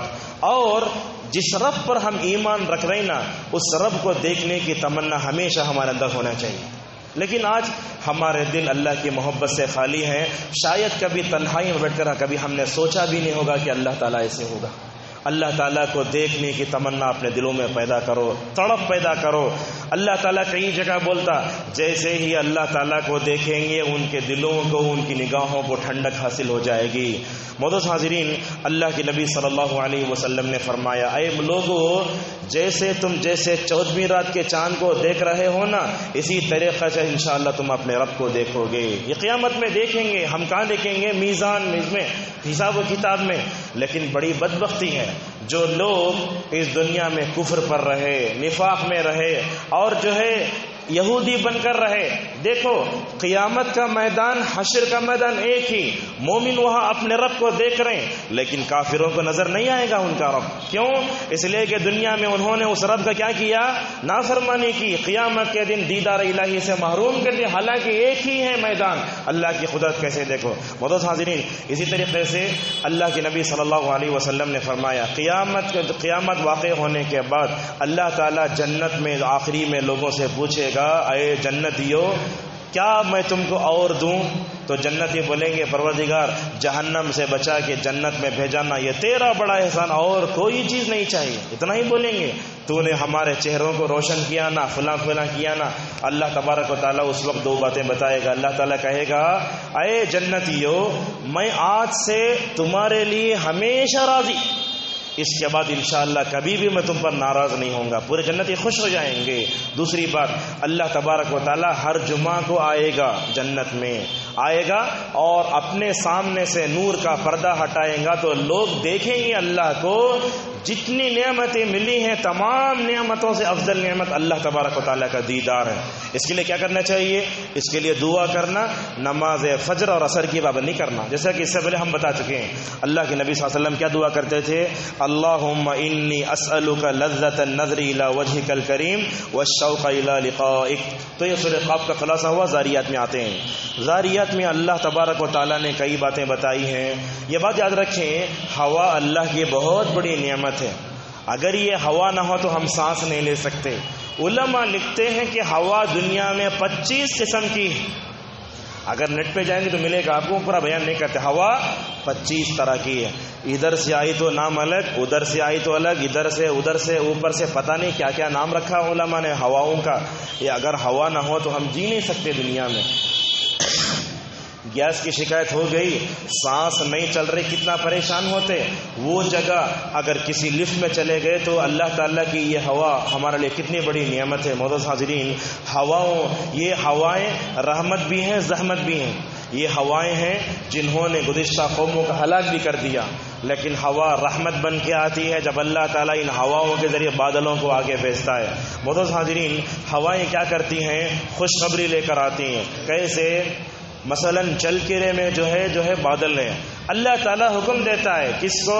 فرشتے کو، وہ پورے بادل کو بلاری تک لیا، تو یہاں تک جو بلاری تک ہوائیں چل کر آنا، یہ ہوا ہمارے لیے رحمت ہے۔ اچھا، ہوا جب بری چلے تو کیا دعا پڑھنا چاہیے؟ نبی کریم صلی اللہ علیہ وسلم نے وہ بھی سکھا دیا، اللہم انی اسألک خیرہا وخیر ما ارسلت بہ واعوذ بک من شرہا وشر ما ارسلت بہ۔ اللہ کے لیے بولتے پروردگار یہ ہوا میں جو خیر ہے وہ خیر ہمارے لیے دے دے، یہ ہوا میں جو برائی ہے ہم اس سے پناہ مانگتے ہیں۔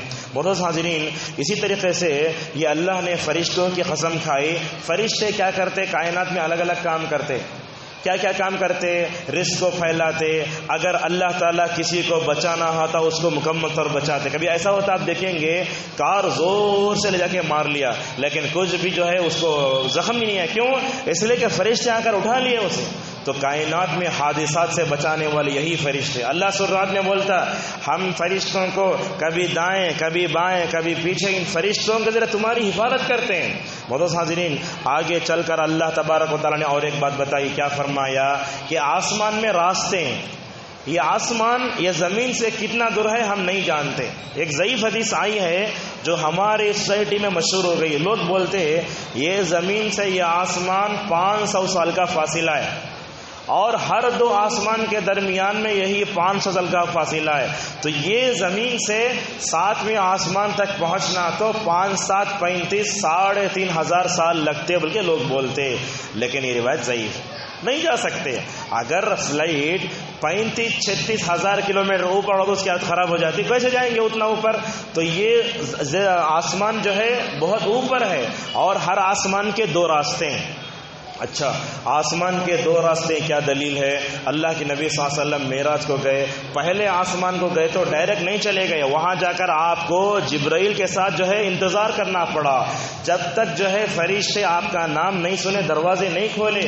اسی لیے اللہ کے نبی صلی اللہ علیہ وسلم نے فرمایا ہر آسمان کے میں نے 2 راستے دیکھے، اسی لیے اللہ تعالیٰ قسم کھاتا ہے، لیکن وہ 2 راستے ہمیں نظر نہیں آتے۔ ایمان بالغیب، اس پر ایمان رکھنا چاہیے۔ اس طرح سے معزز حاضرین، اللہ نے آگے چل کر اور ایک بات بتائی، کیا فرمایا؟ متقی کون؟ تقوی کسے بولتے؟ آج تو ہم نے تقوی کے لفظ کو خود بگاڑ دیا۔ کیسا بولتے ہیں؟ تقوی لقوا، یہ تقوی کی توہین ہے، نہیں بولنا چاہیے۔ تقوی کہاں ہوتا ہے؟ دل میں ہوتا ہے۔ اللہ کے نبی صلی اللہ علیہ وسلم نے سینے کی طرف اشارہ کر کے بتایا کہ تقوی یہاں ہوتا ہے۔ متقی کون ہوتا ہے؟ متقی کی پہلی صفت یہ ہے کہ وہ اللہ تعالیٰ کی خوشنودی کو پانے کے لیے تڑپ جاتا ہے۔ اس طریقے سے متقی کی دوسری علامت یہ ہے کہ اس کو جو بھی کام کرنے دی اچھا کرتا ہوں، اگر اسے امام بنا بھی اچھا کرتا، اگر اسے مدرس بنا بھی اچھا کام کرتا، اسے بولتے ہیں متقی۔ اور متقی کی اور ایک علامت یہ ہے کہ وہ رات میں آخری حصے میں اٹھ کر نمازیں پڑھتا ہے۔ حضرت عبداللہ ابن عمر رضی اللہ عنہما کے بارے میں آیا کہ وہ ہمیشہ تہجد پڑھتے تھے، اپنے غلام نافع کو بازو بٹھا لیتے اور بولتے جیسے ہی فجر کی اذان ہوتی فوراً مجھے ملا دینا۔ تو لہذا معزز حاضرین، یہاں 27 رات کو کچھ لوگ آئے نا، ہم ان سے ایک بات کہنا چاہتے ہیں، وہ یہ ہے، کیا ہے مسئلہ؟ اصل میں رات میں جب سارے لوگ سو رہے ہوں، ایسے وقت میں اٹھ کر توبہ استغفار کرنے میں جو مزہ ہے وہ مزہ دوسرے وقت میں آپ کو نہیں ملے گا۔ تنہائیاں بیٹھو، اللہ تعالیٰ سے بار بار دعا کرو، پروردگار اس وقت تک کی اپنی زندگی پوری نافرمانی گزار دی، اب تیری توفیق دینا مجھے، بار بار بولو یا رب یا رب یا اللہ، بار بار بولو، اللہ تعالیٰ آپ کے دل کو نرم کرے گا، اور یقیناً ہم دعا میں روئیں گے بھی، قرآن پڑھ کے بھی روئیں گے۔ معزز حاضرین، اسی طریقے سے اللہ ایک اور ایک بات بولتا سورہ ذاریات میں، کیا بولتا؟ تمہارے جسم میں 360 جوڑ ہیں، کبھی ہم نے اس کو گنا ہے؟ نہیں گن سکتے۔ اللہ تعالیٰ کیسے بنایا ہے؟ 360 جوڑ، اپنے میں غور کرو، تمہارے لیے کیا ہے؟ تمہارے لیے ایک سبق ہے، کیا؟ ان 360 جوڑوں کی طرف سے اگر میں صدقہ کرنا چاہوں، مجھے دن میں 360 روپے اللہ کے راستے میں دینا پڑے گا۔ لیکن اللہ کے نبی صلی اللہ علیہ وسلم نے اس سے آسان نسخہ بتایا۔ یہ جو ہماری باڈی ہے نا، اس میں کتنے جوائنٹس ہیں؟ 360۔ اگر تم یہ پوری باڈی کا اللہ تعالیٰ کے لیے شکریہ ادا کرنا چاہتے ہو، چاشت کی نماز کا اہتمام کرو۔ کتنی بڑی فضیلت ہے! حتیٰ کہ اللہ کے نبی صلی اللہ علیہ وسلم سفر میں بھی یہ چاشت کی نماز نہیں چھوڑتے تھے. اچھا، چاشت کی نماز، اشراق کی نماز، اوابین، یہ پورے ایک ہی نماز ہیں، الگ الگ ہے وقت، لیکن ہم دیکھتے کچھ لوگوں کو اوابین کی نماز مغرب کے بعد پڑھتے. حالانکہ اوابین کی نماز کے بارے میں اللہ کے نبی نے فرمایا اونٹنیوں کے بچوں کے پیر جلے تو یہ نماز پڑھو. اب یہاں سوال یہ ہے کہ مغرب کے بعد سورج رہتا کیا؟ نہیں رہتا نا. اس سے خود معلوم ہوا کہ یہ چاشت کی نماز کے الگ الگ نام ہیں، یہ اوابین ہے، یہ اشراق ہے، اور اسی طریقے سے یہ ہے. مطلب کتنے پڑھنا، اس کی فضیلت اور ایک ہے. اللہ کے نبی نے فرمایا جو آدمی چاشت کی نماز پڑھے گا نا، اللہ تعالیٰ شام تک اس کی ساری ضرورتیں پوری کر دے. یہ دوسری فضیلت. تیسری فضیلت، اللہ کے نبی فرماتے ہیں کوئی آدمی نماز فجر پڑھا، وہیں بیٹھا رہا یہاں تک کہ سورج طلوع ہوا، اور سورج طلوع ہونے کے بعد وہ اٹھ کر جو ہے تقریباً 20-25 منٹ کے بعد نماز پڑھا، تو اللہ کے نبی نے فرمایا اس کو مکمل مکمل مکمل حج عمرے کا ثواب ملے گا. کتنی بڑی فضیلت کی بات ہے، اس کو ہم نہیں پاتے. فضائل کو ہم نے دوسرے لوگوں نے چھوڑ دیا ہے. فضیلت کی حدیثوں پر عمل کرو. یہ چاشت کی نماز ایسی نماز ہے، حضرت عائشہ کہتی ہیں اللہ کے نبی صلی اللہ علیہ وسلم جو ہے مکہ گئے، وہاں جا کر بھی آپ نے مکے میں بھی یہ نمازیں پڑھی.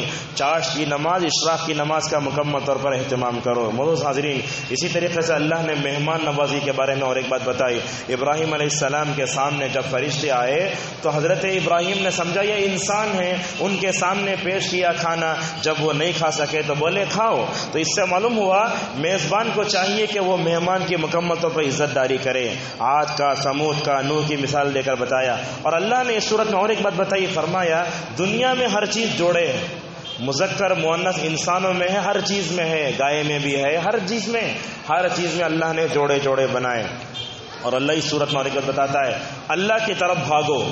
اللہ کی طرف بھاگنے کا مطلب اللہ کی خوشنودی کی طرف بھاگو. اللہ کی طرف بھاگنے کا مطلب اللہ کی جنت کی طرف بھاگو.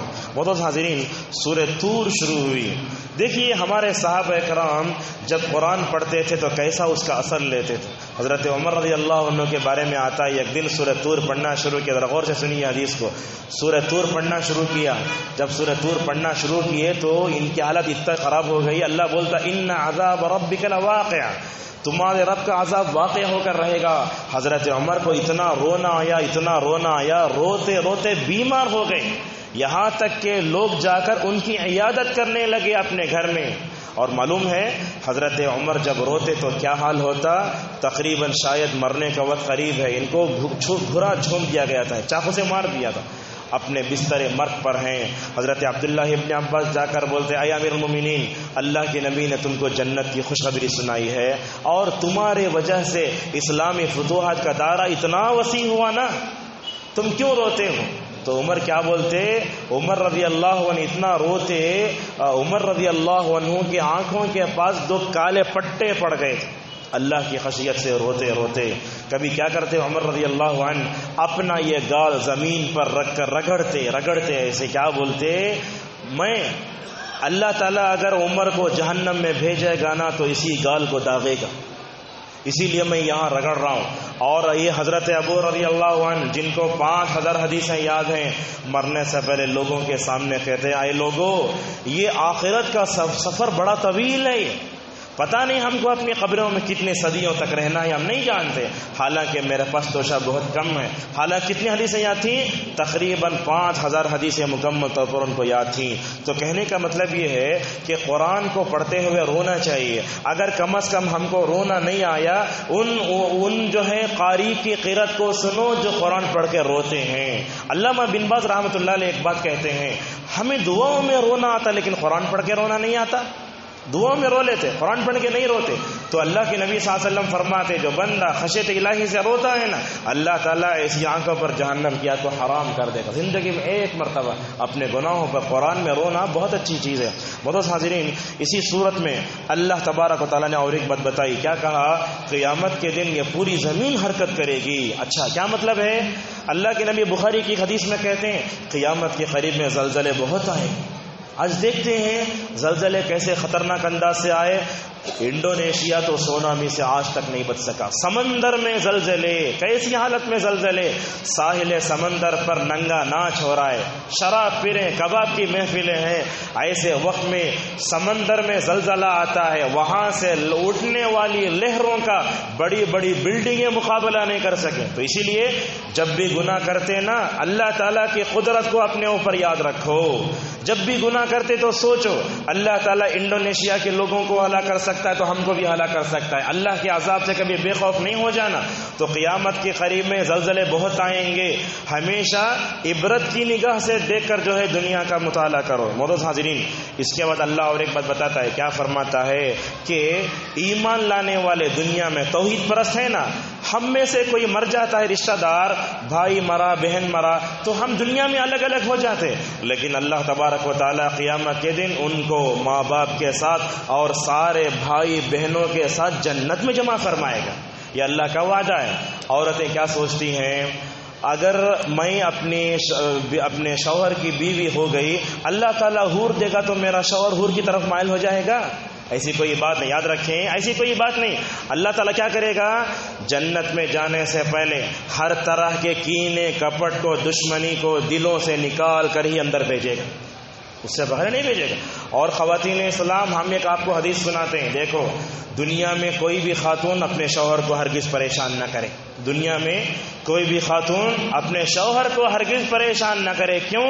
اس لیے کہ جس شوہر کی جو حور ہے نا جنت میں، دیکھو یہاں، جس شوہر کی جو حور جنت میں ہے، وہ حور وہاں سے کہتی ہے، اے دنیا کی بیوی، تم میرے اس شوہر کو کیا کر رہے ہو، تم ستا رہے ہو، انشاءاللہ ایک دن تمہارے پاس سے میں اس کو بلا لوں گی. اللہ اکبر، ایسے کہتی ہے. تو لہٰذا کوئی بھی عورت دنیا میں اپنے شوہر کو پریشان نہ کرے. کیوں؟ اس لیے کہ اس شوہر کو جنت میں جو حوریں ملیں گی نا، وہ حوریں پریشان ہو جائیں گی. ہو سکتا ہے زیادہ پریشان کرنے کی وجہ سے اللہ تعالیٰ قبل از وقت موت بھی آ جائے اور یہ جا کر جنت کی حور کو پالے گا، لیکن یہاں یہ بیوہ بن جائے گا. لہٰذا اس کی طرف بھی مکمل طور پر توجہ دیں. معزز حاضرین، اس صورت میں اللہ نے اور ایک بات بتائی. کیا فرمایا؟ جہنم سے پناہ مانگو.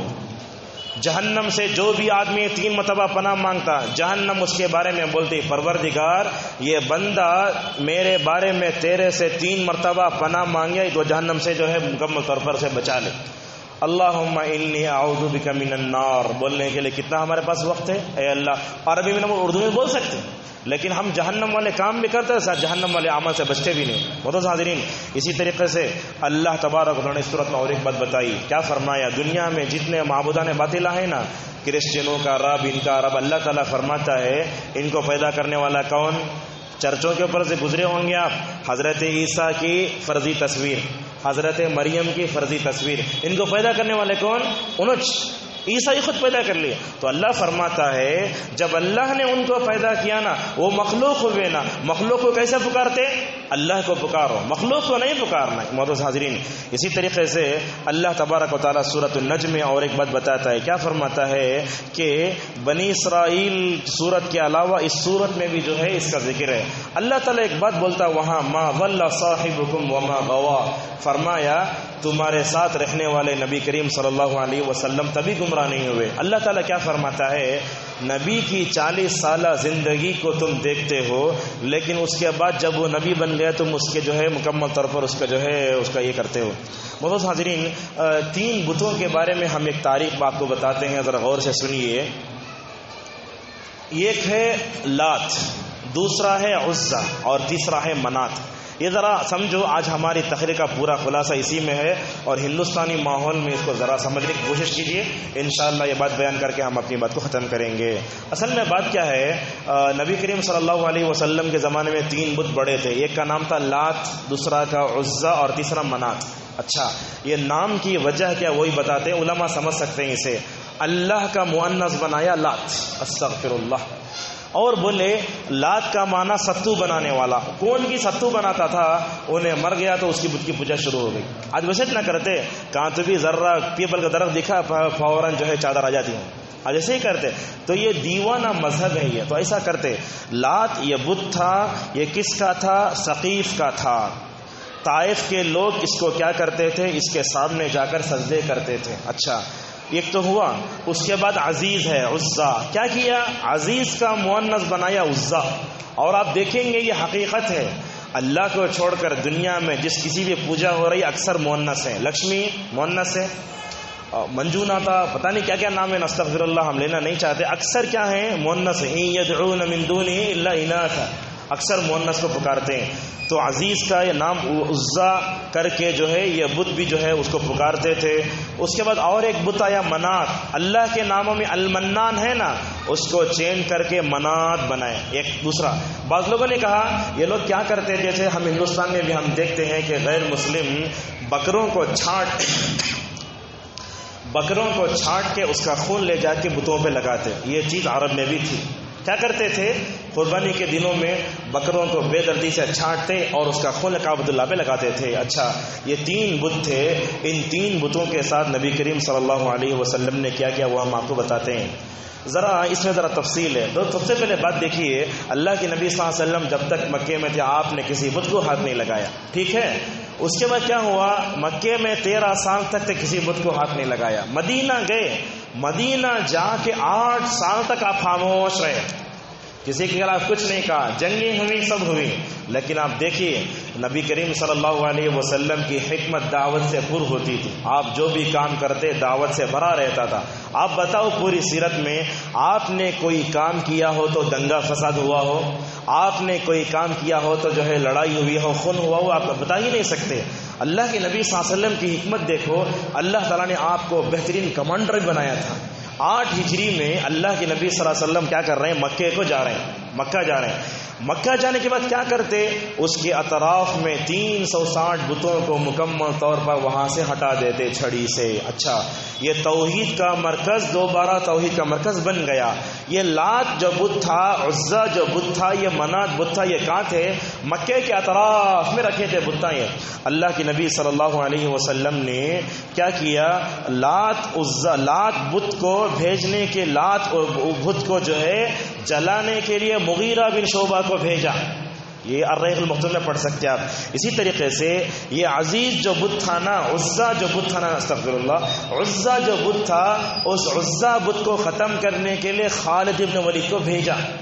آج آپ وہ مندریں دیکھتے کیا ہوتا، چھوٹا بت سامنے رہتا، ہوتا اندر بڑا رہتا. تو خالد بن ولید اللہ عنہ گئے، جا کر سامنے 3 پردے تھے، وہ 3 پردوں کو تلوار سے ایسا کر کے واپس آ گئے. اور آ کر بولے یا رسول اللہ، جس بت کو آپ توڑنے بھیجے تھے میں توڑ کے آ گیا. اللہ کے نبی صلی اللہ علیہ وسلم نے کہا خالد اندر بڑا بت ہے، 2 بار جاؤ. خالد 2 بار گئے، جا کر دیکھتے ہیں کہ وہاں ایک ننگی عورت، سادھو قسم کی عورت ناچ رہی ہے. ایسے نہ ہوتا ہے، ننگی عورت ناچ رہی ہے. سب سے پہلے اس عورت کو قتل کیا اور بعد میں بت کو مارا. اور اللہ کے نبی صلی اللہ علیہ وسلم کے پاس آ کر کہا یا رسول اللہ، خالد کو چنا آپ نے. یہ وہی صحابی ہیں جنہوں نے کبھی جو ہے آگے چل کر جو ہے جنگوں میں 80 تلواری توڑی. ان کو سیف اللہ کا لقب دیا گیا. اللہ کے نبی کے پاس آ کر کیا کہا؟ ہاں عزا بت ختم ہو گیا ہے. اچھا، منات کا بت تھا، اللہ کے نبی صلی اللہ علیہ وسلم نے علی کو روانہ کیا، آپ نے ابو سفیان کو روانہ کیا، وہ جا کر آ گئی. اللہ کے نبی کی عقل دیکھو، مکے کو توحید کا مرکز بنایا، اس کے بعد کے اطراف میں پورے بتوں کو مٹا کر مکمل طور پر ختم کر کے بتا دیا انشاءاللہ قیامت تک عرب میں شرک نہیں ہوگا، پوجا نہیں ہوگی. یہاں تک تو رک گئے نا. لیکن افسوس کی بات ہے آگے جو ہم بات بیان کرنے جا رہے ہیں وہ اس ملک کے اور دبئی کی ہے. اللہ کے نبی کیا فرماتے ہیں؟ قیامت اس وقت تک قائم نہیں ہوگی یہاں تک کہ میری امت کے کچھ لوگ مشرکین سے جان ملیں گے. آج سے 1400 سال پہلے جو حدیث آپ نے بیان کی اچھی طرح ہم کو دکھائی دے رہی ہے. کتنے ایسے مسلمان مرد ہیں جو شفا کے لیے جا کر مندروں کی لائن میں کھڑے ہوئے ہیں. آج کتنے ایسے ہیں جو جا کر پجاری کے پاس علاج کراتے ہیں. شہر بنگلور میں اس کے مظاہر بہت کچھ مل سکتے ہیں. نعوذ باللہ، اللہ تعالیٰ سے اس قدر مایوس یہ لوگ غیر اللہ کے سامنے جا کر مکمل طور پر یہ ہو گئے. مدد حاضرین، اتنا ہی نہیں کہا نا، بلکہ اللہ کے نبی نے تو یہ فرمایا کیسے ہوگا؟ عرب میں شرک آئے گا. آپ نے بت کا نام لے کر کہا کہ عرب میں شرک آئے گا. عورتیں اپنا پیچھے کا حصہ ہلا ہلا کر اس کا طواف کریں گی. مدد حاضرین، یہ بات تو ہوئی، اللہ کے نبی نے فرمایا کہ عرب میں شرک آئے گا، ویسے آ چکا نا۔ دبئی میں ایک ہائی وے پہ گوتم بدھ کا جو ہے مجسمہ موجود نصب کیا، یہ اللہ کے نبی صلی اللہ علیہ وسلم کی حدیث کا بالکل مصداق ہے۔ اتنا ہی نہیں، اور آگے بتاتے ہیں، سنو، اللہ کے نبی صلی اللہ علیہ وسلم نے یہ بھی فرمایا، کیا کہا؟ دن رات ختم نہیں ہوں گے، میری امت دنیا میں لات و عزیٰ کی دوبارہ پوجا ہوگی۔ لات و عزیٰ آج سے 1400 سال پہلے تھے نا، اللہ کے نبی نے اس کو ختم کر دیا نا، لیکن قیامت کے قریب میں لات و عزیٰ بھی آئیں گے، ان کی بھی پوجا ہوگی۔ معزز حاضرین، ایسے وقت میں ہم یہ مشرک بھائیوں کی اصلاح کی غور و فکر کریں۔ جو ہمارے مسلمان بھائی مندروں کے پاس جاتے ہیں، کافروں کے پاس جاتے ہیں، ان کے عقیدے سے متاثر ہو جاتے ہیں، ان کا ہاتھ پکڑ کر ان کے ایمان کی تجدید کرانا ہماری مکمل طور پر ذمہ داری ہے۔ معزز حاضرین، حضرت عائشہ رضی اللہ عنہا کا قول دیکھو، جب آپ نے یہ کہا قیامت کے قریب میں لات و عزیٰ کی پوجا ہوگی، عائشہ کہتے ہیں یا رسول اللہ، آپ آئے، آپ نے خود قرآن میں بتایا کہ یہ دین سارے دینوں پر غالب ہو کر رہے گا۔ ایک طرف تو آپ بتاتے ہیں کہ لات و عزیٰ کی پوجا بھی ہوگی، ایک طرف آپ یہ بتاتے ہیں کہ ایسے موقع پر جو ہے اللہ تعالیٰ اپنے دین کو کیا کرے گا؟ غالب کر کے رہے گا۔ دونوں باتیں ٹکراتی ہیں نا۔ اس کا جواب دیا نبی کریم صلی اللہ علیہ وسلم نے، عائشہ ذرا سمجھو کیا ہے، اللہ تعالیٰ قیامت کے قریب میں ایک ہوا روانہ کرے گا، ایک ہوا روانہ کرے گا۔ کیا ہوگا؟ وہ ہوا کی وجہ سے جس کے دل میں رائی کے دانے کے برابر بھی ایمان ہوگا وہ لوگ مر جائیں گے۔ وہ دن بھی آنے والے ہیں جس کے دل میں رائی کے دانے کے برابر بھی ایمان ہے، سارے لوگ مر جائیں گے۔ اور اس کے بعد کیا ہوگا؟ بدترین لوگ دنیا میں کیا ہو جائیں گے؟ باقی رہ جائیں گے، اور یہ اپنے آبا و اجداد کی طرف لٹ جائیں گے۔ معزز حاضرین، اس موقع پر ہمیں کرنے کی ایک دو باتیں۔ اچھا ٹھیک ہے، اللہ کے نبی صلی اللہ علیہ وسلم نے اپنے زمانے میں بتوں کو توڑا، سب کیا، لیکن ہم آپ کو بتاتے دیکھو، ہندوستانی ماحول میں رہتے ہوئے کچھ باتوں کا ہمیشہ لحاظ رکھنا۔ نبی کریم صلی اللہ علیہ وسلم نے 13 سال بتوں کو ہاتھ تک نہیں لگایا، بتوں کی توہین بھی نہیں کی، بتوں کو توڑا بھی نہیں۔ بتوں کو توڑا کب؟ جبکہ آپ صلی اللہ علیہ وسلم نے ان کے سامنے دعوت توحید پیش کر دیا۔ جب حجت پوری ہوئی تو اللہ کے نبی صلی اللہ علیہ وسلم نے مکے کو توحید کا مرکز بنا کر بعد میں بتوں کو توڑا۔ ملک ہندوستان میں ہم رہتے ہیں تو ہمیں کیا کرنا چاہیے؟ ابراہیم علیہ السلام کی حکمت دیکھو، اگر ابراہیم علیہ السلام چاہتے پورے بتوں کو توڑ سکتے تھے، لیکن سارے بتوں کو چھوڑ کر بڑے بت کو چھوڑ دیا۔ لہٰذا ہندوستان میں رہتے ہوئے ہماری اپنی ذمہ داری کیا ہے؟ ہماری اپنی ذمہ داری یہ ہے کہ ہم غیر اللہ کے کسی بھی بت کی توہین نہیں کر سکتے۔ چرچ ہے، ان کی اپنی فرضی تصویر ہے، عیسیٰ ہیں، یاد رکھو یہ سیکولر ملک ہے نا، اس ملک میں جہاں مسلمانوں کو اپنے مذہب پر عمل کرنے کی پوری آزادی ہے، ویسے اس ہندوستان میں ہر ایک آدمی کو سیکولر ملک ہونے کے اور اس کے قانون کی وجہ سے ہر ملک کی آزادی ہے۔ لہٰذا ہم دوسرے مذہب کے ماننے والوں کو اور ان کے جو دوسرے مذہب کے خداؤں کو ہرگز جھوٹ ان کو نہیں بول سکتے، اور اسی طریقے سے ہم جو ہے ان کی توہین بھی نہیں کر سکتے۔ ایسا نہیں، ایسے ہوا ایک مرتبہ تراویح جانے کا اتفاق ہوا آندھرا میں، ہم ایک بس سے گزر رہے تھے، مجھے نہیں معلوم کہ وہاں مندر ہے، میں نے ایسے ہی تھوک دیا، بس پوری کھڑی ہو گئی، باہر کے پروڑ بھاگ کر آ گئے، کیا بولتے ہو؟ مندر ہے تم تھوکتے ہو نا، ایک معمولی سا واقعہ۔ لہٰذا یہ جتنے غیر اللہ ہیں ان کے توہین نہیں کرنا چاہیے اور ان کو گالی بھی نہیں دینا چاہیے۔ اگر ہم نے ان کو گالی دی تو کیا ہوگا؟ وہ ہمارے معبود کو گالی دیں گے۔ معزز حاضرین، مسئلہ کیا آتا ہے؟ مسئلہ یہ ہے کہ ہم ان کو سمجھائیں تمہارا معبود ایسا ہے، ہمارا معبود ایسا ہے، لیکن ایک بار ہم آپ کو بتاتے ہیں، پالش کرنے والے ہو سکتا ہے یہاں بھی موجود ہوں گے۔ کیا ہوتا ہے؟ گنیشا کے وقت ان کی مورتیاں پالش کرنے کے لیے ہمارے مسلمانوں کے دکانوں میں آتی ہیں۔ شرعی حکم کیا ہے؟ علماء کہتے ہیں نہیں لے سکتے، ان کی وہ لے کر ان کو جو ہے ہم پالش نہیں کر سکتے۔ ٹھیک ہے، اگر کسی نے ماضی میں پالش کر لیا ہو، وہ پیسے اٹھا صدقہ و خیرات کر دے، نکال دے۔ کیوں؟ اس لیے کہ اللہ فرماتا ہے بھلائی کے کاموں میں ایک دوسرے کا ساتھ دو، برائی کے کاموں میں ایک دوسرے کا ساتھ نہ دو۔ معزز حاضرین، آگے چل کر اللہ نے اور ایک بات بتائی، کیا فرمایا؟ دنیا میں انسان کو اللہ تبارک و تعالیٰ نے محنت سے جوڑ دیا ہے، محنت جو بھی کرے گا وہ دنیا میں کامیاب ہو جائے گا، چاہے وہ غیر مسلم ہو، عیسائی ہو۔ آج ہم امت مسلمہ کو دیکھتے ہیں غفلت کی نیند سو رہی ہے، اور پوری دنیا کے لوگ جو ہے مکمل طور پر آگے بڑھ جا رہے ہیں۔ اس کے بعد سورہ قمر شروع ہوئی، اس کے تعلق سے ایک بات بتاتے ہیں، یہ اللہ کے نبی صلی اللہ علیہ وسلم کو کئی معجزے دیے گئے، ان معجزات میں ایک معجزہ تھا شق القمر کا، چاند کے پھٹ جانے کا۔ اللہ کے نبی صلی اللہ علیہ وسلم سے کفار مکہ نے آ کر کہا اے محمد ذرا یہ چاند کی طرف اشارہ کر کے ذرا پھاڑ کے دیکھو. اللہ کے نبی نے اپنی انگلی سے اشارہ کیا, وہ چاند 2 ٹکڑے ہو گیا. حضرت انس کہتے ہیں میں نے اپنی آنکھوں سے دیکھا یہ چاند کا پھٹ جانا یہ واقع ہو چکا ہے. اب سوال یہ ہے کہ وہ چاندنی کیوں نہیں ہے؟ اب یہ لوگ چاند پر جا کر آئے نہیں آئے؟ عرب علماء تو بولتے ہیں یہ لوگ چاند پہ گئے نہیں, کہاں کی جا گیا, جھوٹ بولتے ہیں. اگر جا کر صحیح ہوتا تو ایمان لا لیتے. یہ علامہ ابن عثیمین رحمہ اللہ کی بات ہے. بہرحال ہم آپ کو بتاتے ہیں کہ چاند کے پھٹنے کا واقعہ نبی کریم صلی اللہ علیہ وسلم کے زمانے میں پیش آ چکا ہے. معزز حاضرین, اللہ اس صورت میں اور ایک بات بتاتے ہیں, ہم نے قرآن کو آسان کر دیا ہے. آج ہمارے نوجوانوں کی بڑی عجیب بات ہے, MBBS انجینئر کے لیے 606 تو صفحے کتاب پڑھ لے, قرآن پڑھنا نہیں آتا. قرآن بہت آسان ہے. ہمارے علماء سلف کو دیکھو, علامہ ابن تیمیہ کے بارے میں آتا ہے جیل میں ڈال دیا گیا. جیل میں جب ڈالا گیا تو کہا الحمدللہ. کیوں؟ اس لیے کہ انہوں نے اپنے دشمنوں کا شکر ادا کیا کہ مجھے فارغ وقت مل گیا. ان کے ایک جو ہے شاگرد ہیں ابن عبد الہادی, وہ کہتے ہیں ابن تیمیہ نے جیل میں 80 مرتبہ قرآن ختم کیا ہے. شاید ہم پیدا ہو اس وقت سے لے کر اب تک اتنا قرآن نہیں پڑھے. دیکھو اللہ تبارک و تعالیٰ نے ان کی موت بھی کیسے دی.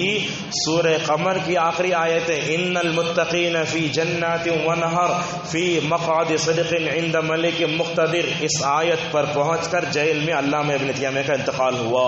اس آیتوں میں کیا ہے؟ متقی جنت میں رہیں گے, اونچے رہیں گے, اللہ تعالیٰ کو اونچا اٹھائے گا. علامہ ابن تیمیہ نے جیل میں 80 مرتبہ قرآن پڑھا, باہر کتنا پڑھا ہوگا؟ وہ اکثر کہتے تھے میں نے اپنے زندگی اکثر قرآن میں لگائی لیکن پھر بھی مجھے افسوس. یہ ہمارے سلف صالحین تھے. اس طریقے سے معزز حاضرین, اس کے بعد سورہ رحمان شروع ہوئی. رحمان میں ایک بات بتاتے ہیں, ہمارے سوسائٹی میں جیسے سورہ یاسین کی فضیلت کے تعلق سے غلط بات بیٹھ گئی ہے, ویسے سورہ رحمان کے بارے میں غلط بات بیٹھ گئی ہے. لوگ بولتے قرآن کی دلہن اور عرس کیسے ہو سکتا ہے؟ اب پوچھنے والا کیا پوچھتا معلوم؟ دولہا کہاں ہے؟ استغفر اللہ, یہ موضوع حدیث نے بلکہ من گھڑت ہے یہ. اب لوگ یاسین اٹھاتے ڈائریکٹ سورہ رحمان کو آتے, بیچ کی صورتیں کون پڑھے گا؟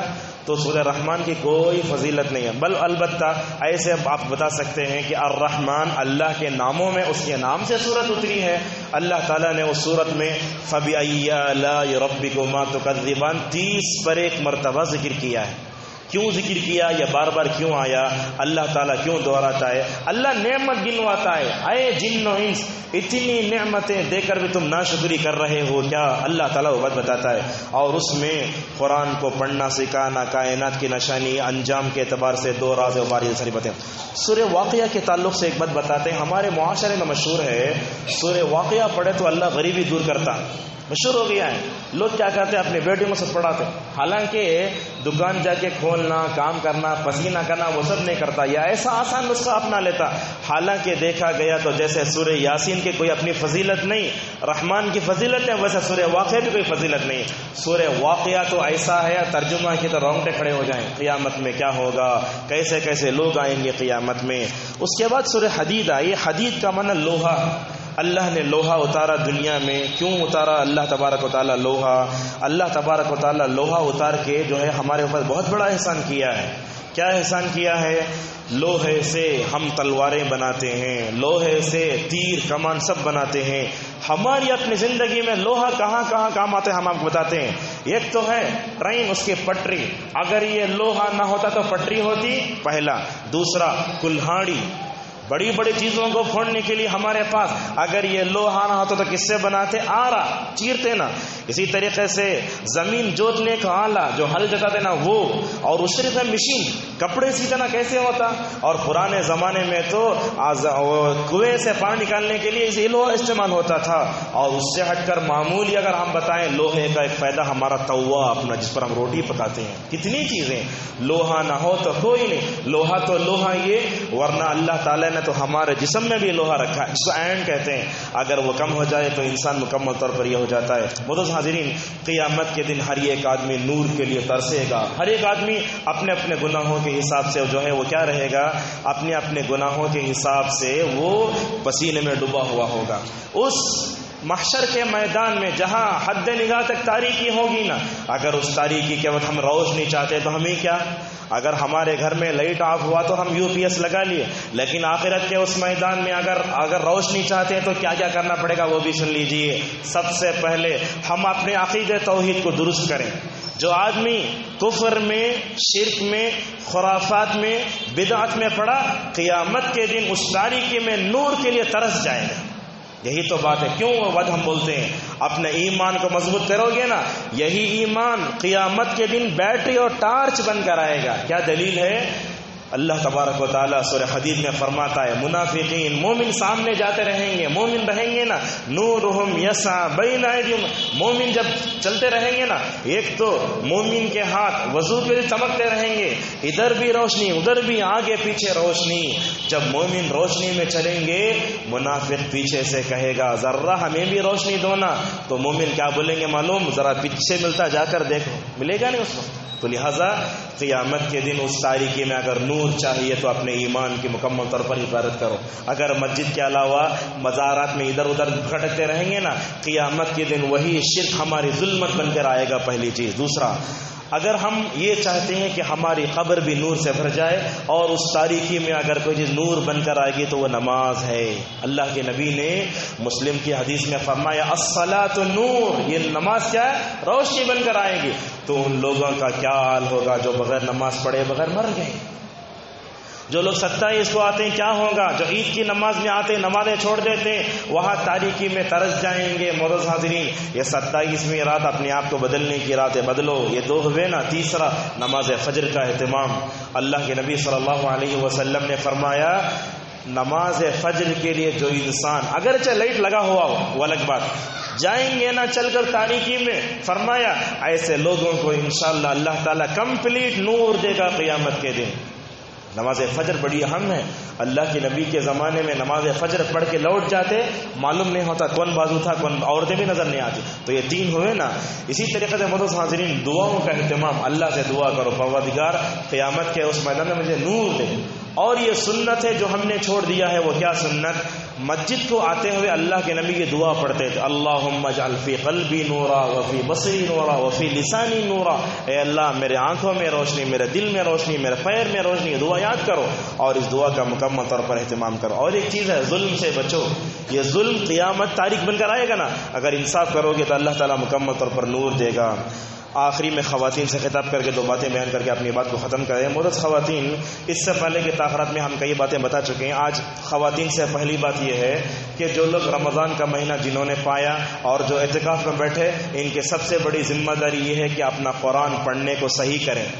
آج ہم دیکھتے ہیں کہ عورتوں کو قرآن پڑھنا آتا نہیں، کبھی کبھی ایسے بھی ہوتا مدرسے میں پڑھی ہوئی لڑکیاں بھی غلطی کر جاتی ہیں۔ تو لہٰذا یہ بات عیب کے بجائے آپ کی اصلاح کی خاطر بول رہے ہیں۔ اکثر عورتیں قرآن غلط پڑھتی ہیں، بوڑھی ہو جاتی غلط پڑھتی ہیں۔ ہم آپ کو نصیحت کرتے ہیں قرآن صحیح پڑھو۔ قرآن غلط پڑھیں گے جان بوجھ کر بھی، وہ قرآن ان کے اوپر نعوذ باللہ لعنت بھی کر سکتا ہے۔ تو لہذا قرآن صحیح پڑھیں، اپنے بچے بچیوں کو صحیح پڑھائیں۔ پرانے زمانے میں کیا ہوتا تھا، کوئی بڈھی قسم کے استاد بھی آتے اپنے بچوں کو قرآن پڑھ کے چلی جاتی، 100-200 روپے دے دیتا، ایسا ٹل جاتے۔ نہیں، یاد رکھو، جب اپنے بچیوں کے لیے MBBS سیٹ دلانے کروڑوں روپے خرچ کرتے، قرآن پڑھنے کے لیے 5000 روپے دو، اور تم نے قرآن پڑھانے کے لیے 5000 روپے دینا، اللہ تعالیٰ اسے برکت بھی دے گا۔ تو قرآن صحیح پڑھنا یہ ہماری ذمہ داری ہے۔ اچھا، قرآن صحیح پڑھنا ہماری ذمہ داری۔ کچھ عورتیں ادھیڑ عمر کی ہوں گی، کچھ دادی نانی کی عمر کی، لیکن یہ لوگ کیا کرنا، ہم ایک آسان نسخہ بتاتے ہیں، کیا؟ قرآن کھول لو، پلے اسٹور میں جاؤ، کسی بھی قرات کی تلاوت رکھو، سورہ بقرہ ادھر رکھو، وہ پڑھ رہے ہیں دیکھتے جاؤ، ہماری تلاوت صحیح ہو جائے گی۔ مسجد کے امام سے، معلمات سے مدد لے کر اپنے قرآن کو صحیح کرو۔